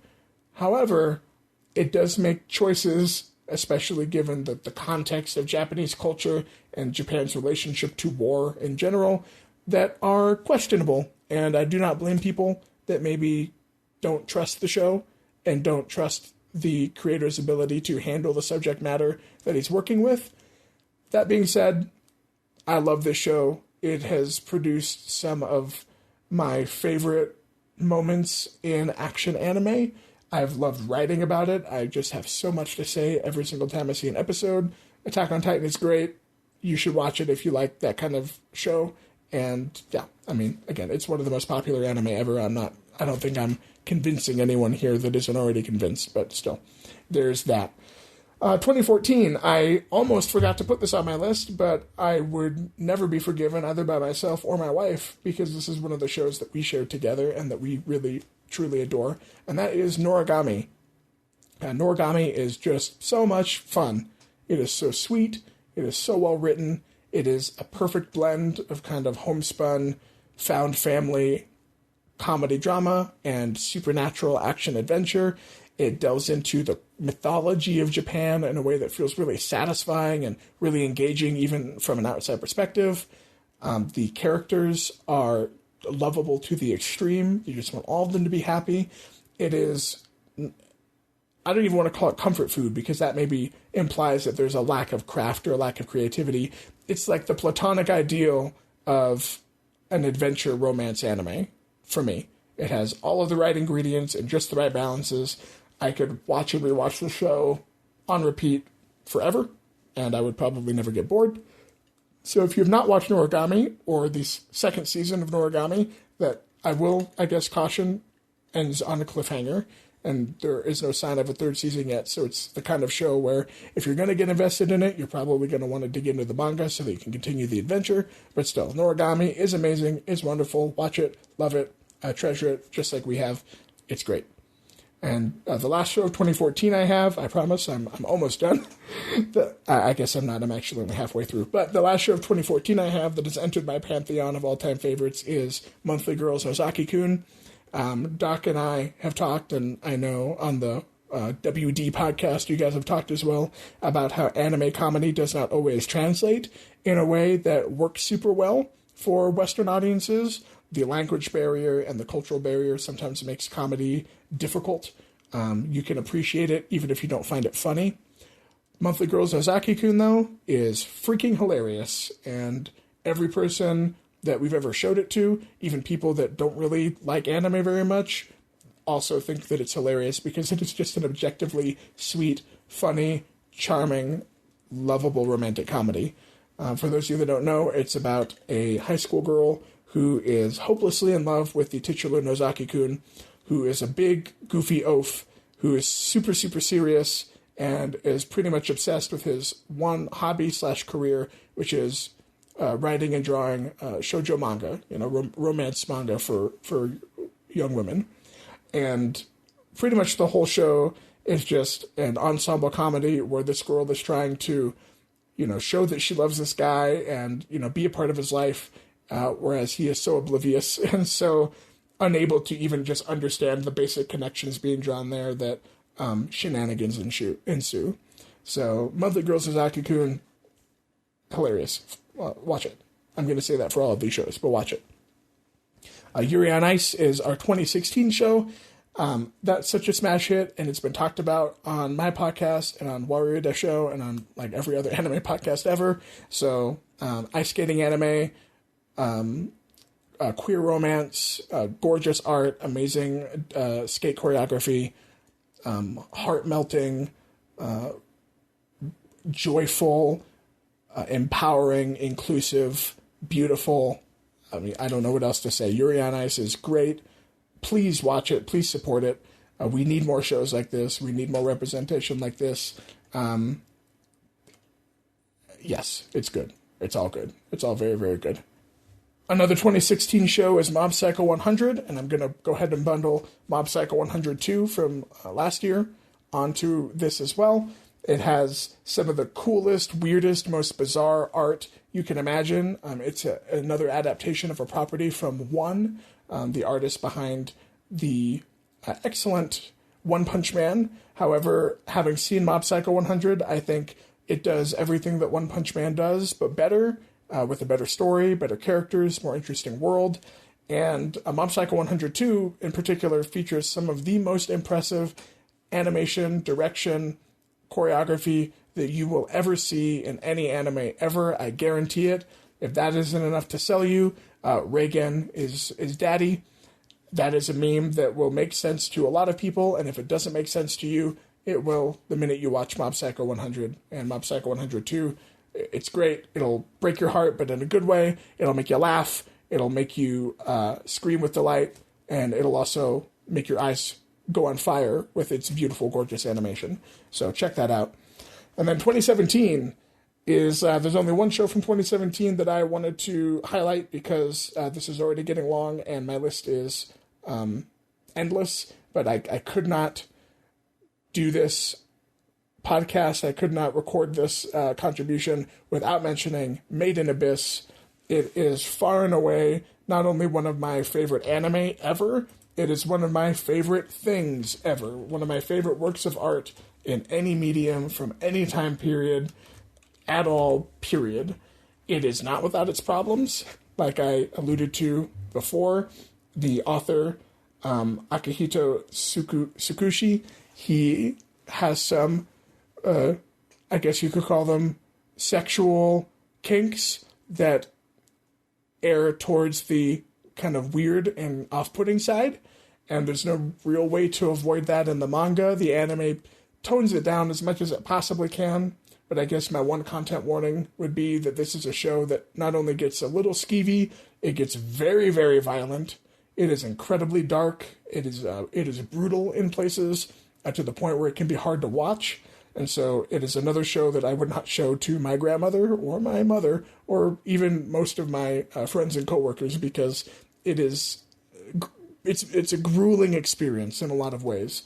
That being said, it contains some of the most beautiful, expressive, lush artwork and animation that I've seen. The main characters, Rico and Reg, are two kids that are descending into this literal abyss at the center of their world, and they're discovering the secrets and the kind of personal growth that dwells within. It is a nearly perfectly executed adventure story. It hits on pretty much every emotional beat and hallmark that you would want a show like this to hit. Kevin Penkin's soundtrack is probably my favorite anime soundtrack of all time. And again, it's in my top 10, top 5 soundtracks of all time. The music in this show will live in your heart forever, and it'll never leave. I can't recommend this enough. I really, really can't. If you feel like you have the stomach for the content, and if you can maybe not overlook, but if you can work with some of the more questionable elements that unfortunately get tossed in there from time to time, I can guarantee you that Made in Abyss is an experience that you will not forget, and it will stick with you for a very long time. And then I have some other shows on this list, but in the interest of time and in the interest of making sure that I really am putting my all-time favorites on there, I'm actually going to make mention of just one more, and that is going to be Devilman Crybaby, Masaki Yuasa's mind-blowing masterpiece from 2018. This show is perfect. There's really no other way to say that. It is another show that is bloody, and it will challenge you in ways that you maybe did not want to be challenged in regards to how much suffering and angst and pain can be put on screen. And with Masaki Yuasa's very distinctive visual style, a lot of that dark and antagonistic material can be even maybe harder to process because it's so visceral and so in your face. But what he does in taking this, this classic property of Devilman and taking this classic story of a man that must turn into a monster to fight monsters and imbuing it with so much emotional resonance that the show threatens to burst at the seams pretty much every single frame because it is doing so much so fast and it's pulling it all off somehow. It's the kind of stunt that you rarely see in any medium, much less anime, and to see it done really without missing a single beat it's a once-in-a-lifetime experience. I mean, Masaki Yuasa has made masterpieces already, and again, I do believe that Keep Your Hands Off Eizouken is going to be, if not a full-blown masterpiece, easily one of the best shows of the year. But Devilman Crybaby is one of the best anime ever made, period. Not even just this decade, but ever. And so you definitely owe it to yourself to check that out if you haven't. It is something that will stick with you probably for the rest of your life, if it resonates with you in the same way that it did with so many people. So that is it for my contributions. I went a little long, but I have so much to say and so much to share. This decade has been a very eventful one. It's probably been the most important decade in my life when it comes to being an anime fan. It is the decade I became a writer and a critic of anime, and it is the decade that I really started to engage with so many like-minded people about the subject matter. I've made some incredible new lifelong friends because of my experiences with the medium, with podcasting about anime, with just getting to share these experiences with so many people. And for all of the low points and for all of the unfortunate trends and other things that have popped up in the past 10 years, I would not trade this decade in anime for the world. I think it has given so much good to the people that love this medium and love this art and love the culture of Japan and love the culture of the anime fandom. And I'm just so privileged to have been a part of it, to have been able to witness it firsthand. You know, it is something I am grateful for. So thank you all so much for taking the time to listen to my thoughts. Thank you, Warui Deshou, for allowing me to contribute to your celebration of the decade. It has been an honor and a privilege, and I hope every single one of you has an incredible start to this new decade, and I cannot wait to see what kind of new, fresh, weird, and wild experiences we're going to have in the next 10 years. Did this decade produce any of your all-time favorite anime? Which and why do you love it?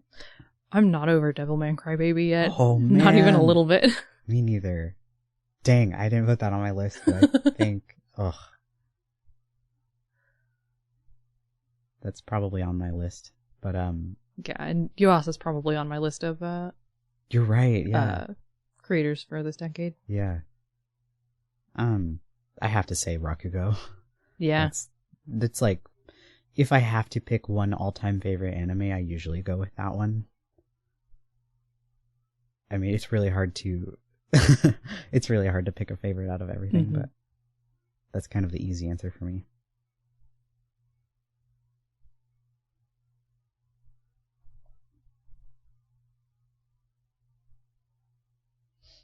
We good? Yeah, I think so. Megalobox was good too. Dang, yeah. Damn. Apparently I can only think like 2 years in the past. Yeah.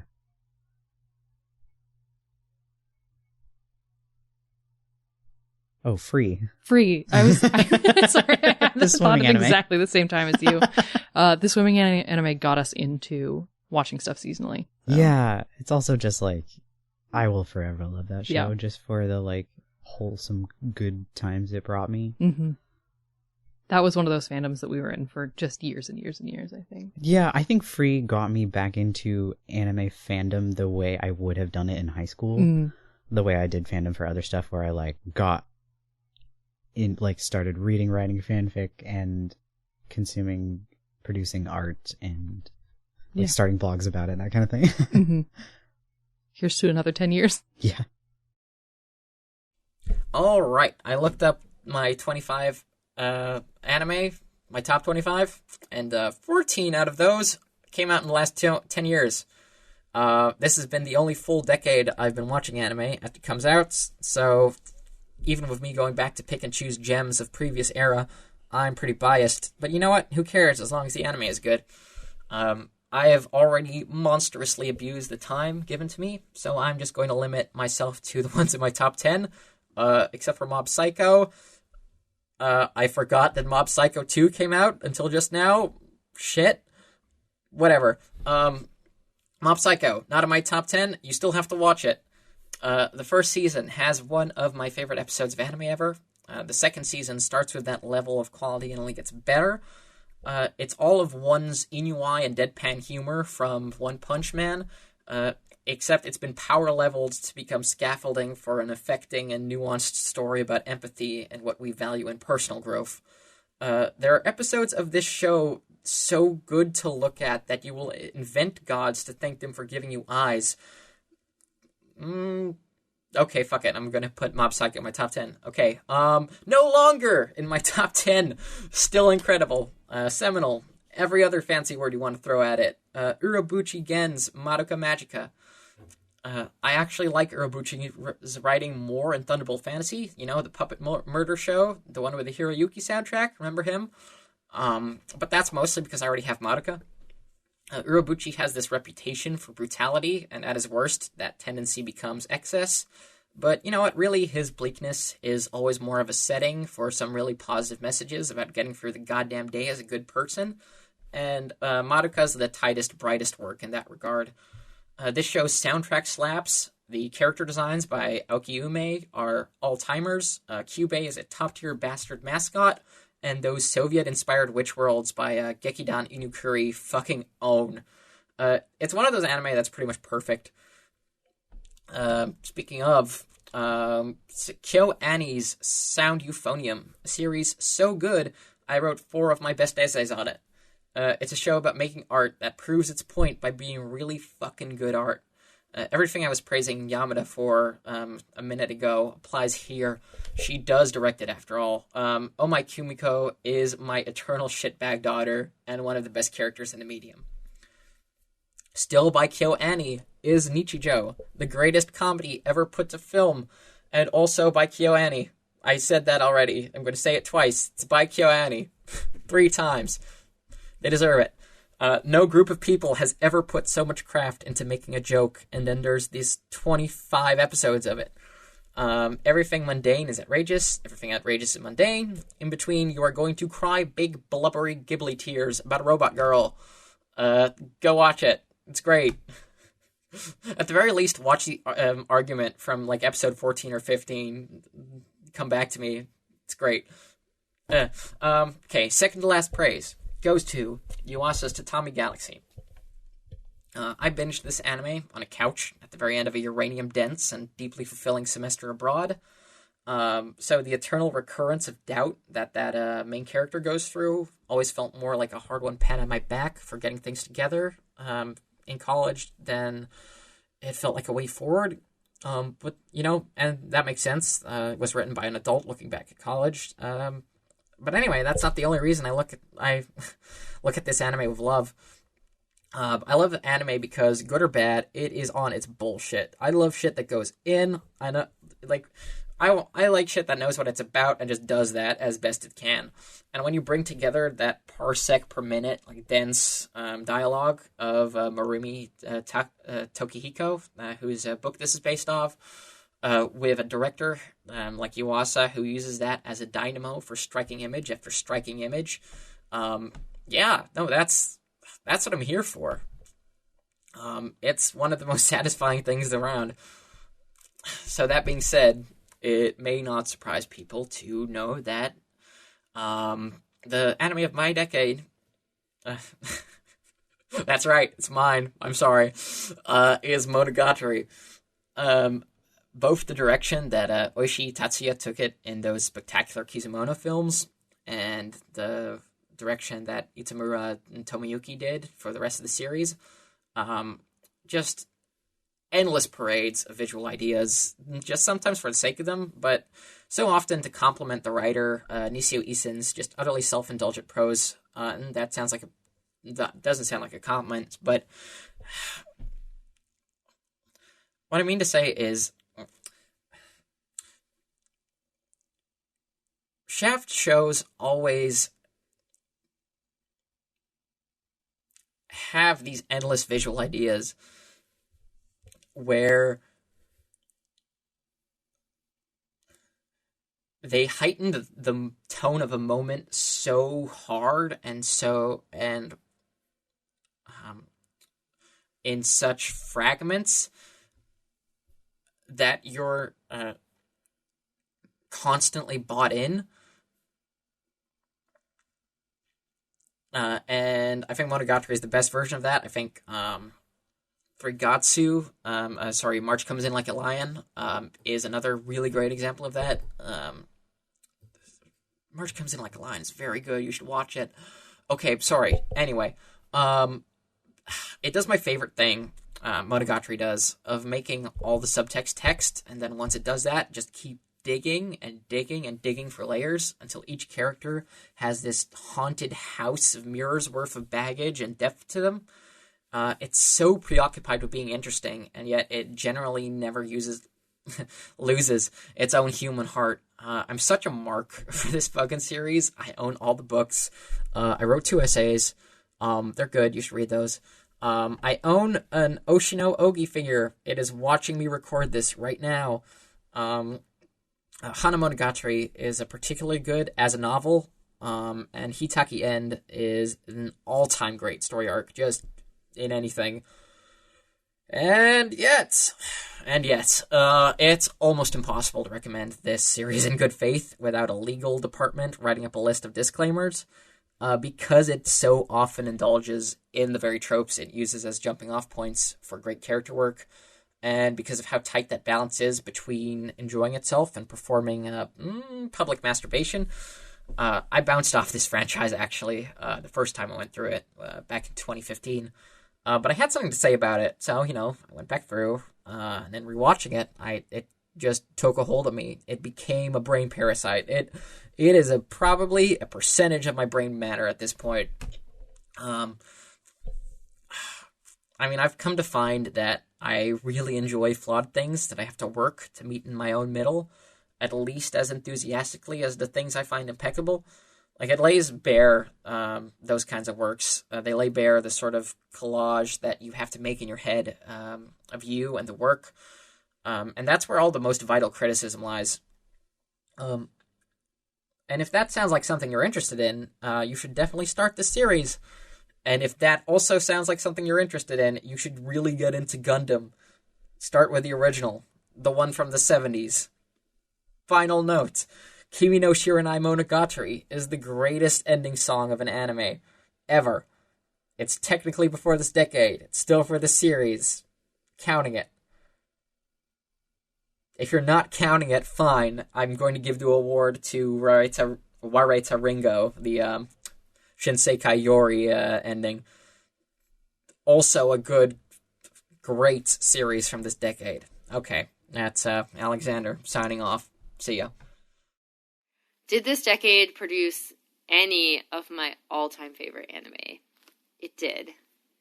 It definitely did, actually. Mowaru Penguin Drum. I'm sure that anyone who knows who I am from an anime blogging standpoint will know that this show means an awful lot to me personally. It is one of my all-time favorite shows. I've never done like an all-time favorites list because it's always really difficult for me. Even just narrowing down like this past decade was really difficult for me. But I know that Mowaru Penguin Drum would definitely be on it. I know that a few other shows that came out this decade, including From the New World, and Ping Pong the Animation would likely be on it as well. And then I would have to revisit a ton of other shows, because obviously when you get into a favorites list, you then contend with vast amount of nostalgia, so Sailor Stars would end up there for me, despite the fact that it's a mess, like absolute mess, and has so many issues. It would still end up there for me because it means so much to me personally, but,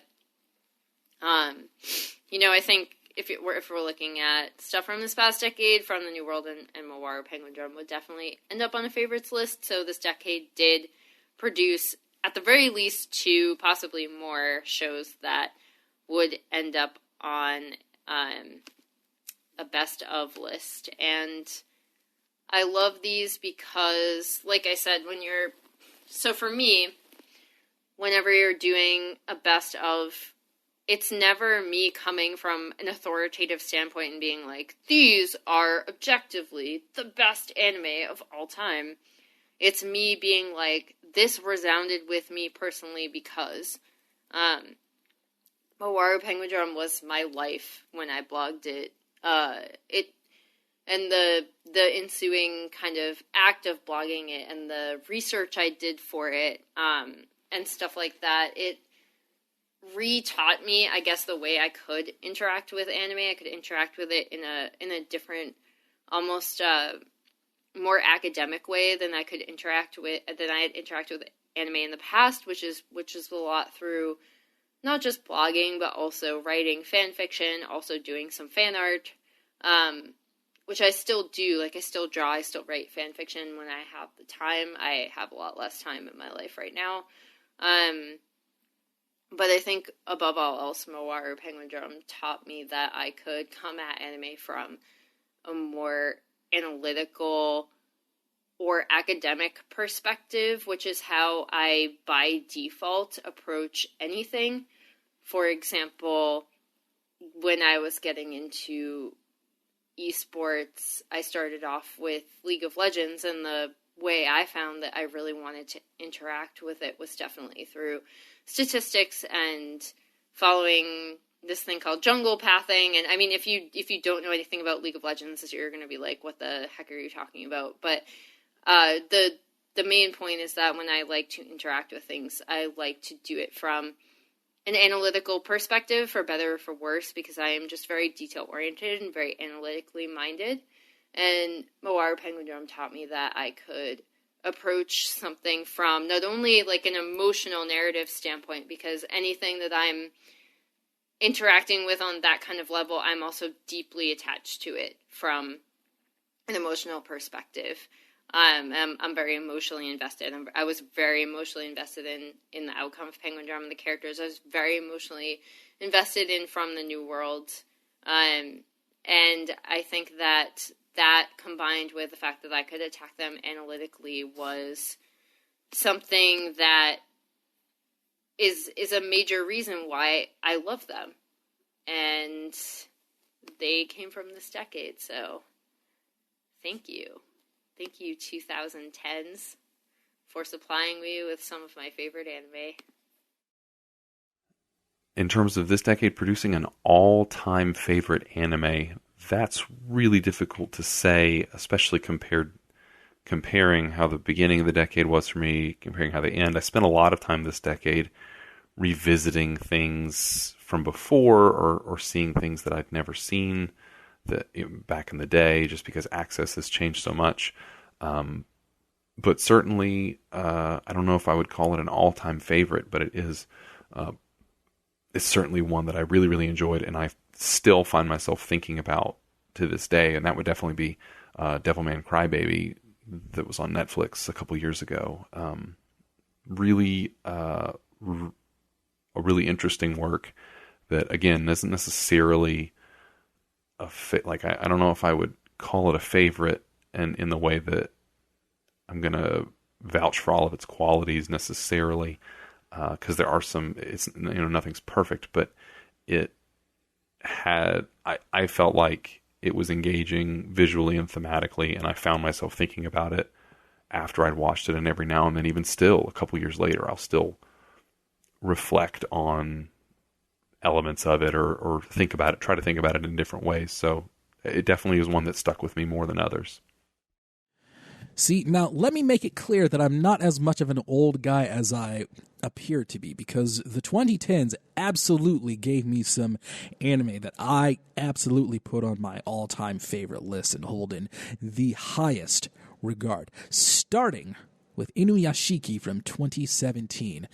That show was fantastic. It subverted the idea of what a protagonist can be and look like. The animation was very, very cool. The antagonist was an absolute evil sociopath until he had his moment of clarity. And Inuyashiki, watch it. Just please watch that. For me, for David, watch Inuyashiki. Mobile Suit Gundam Thunderbolt, beautiful OVA.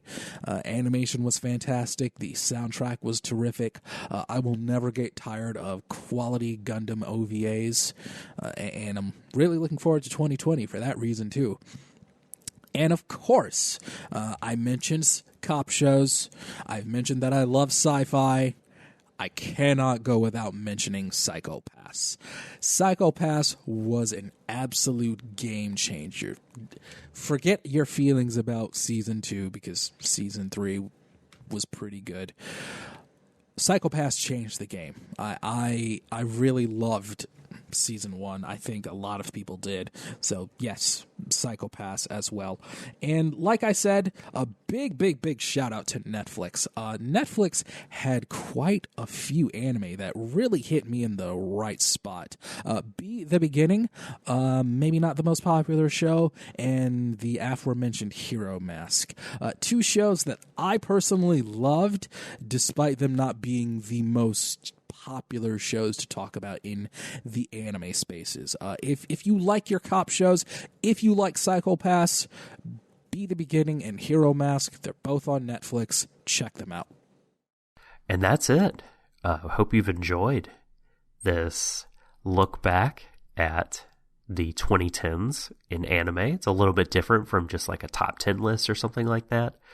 We wanted to take like a broader perspective and again bring in a lot of different points of view to talk about how this decade in anime has gone. And it's been quite an eventful 10 years. And here's to another 10 more.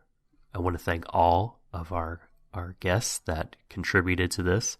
You are all fantastic, friends of the pod, and welcome anytime on this not so fine show.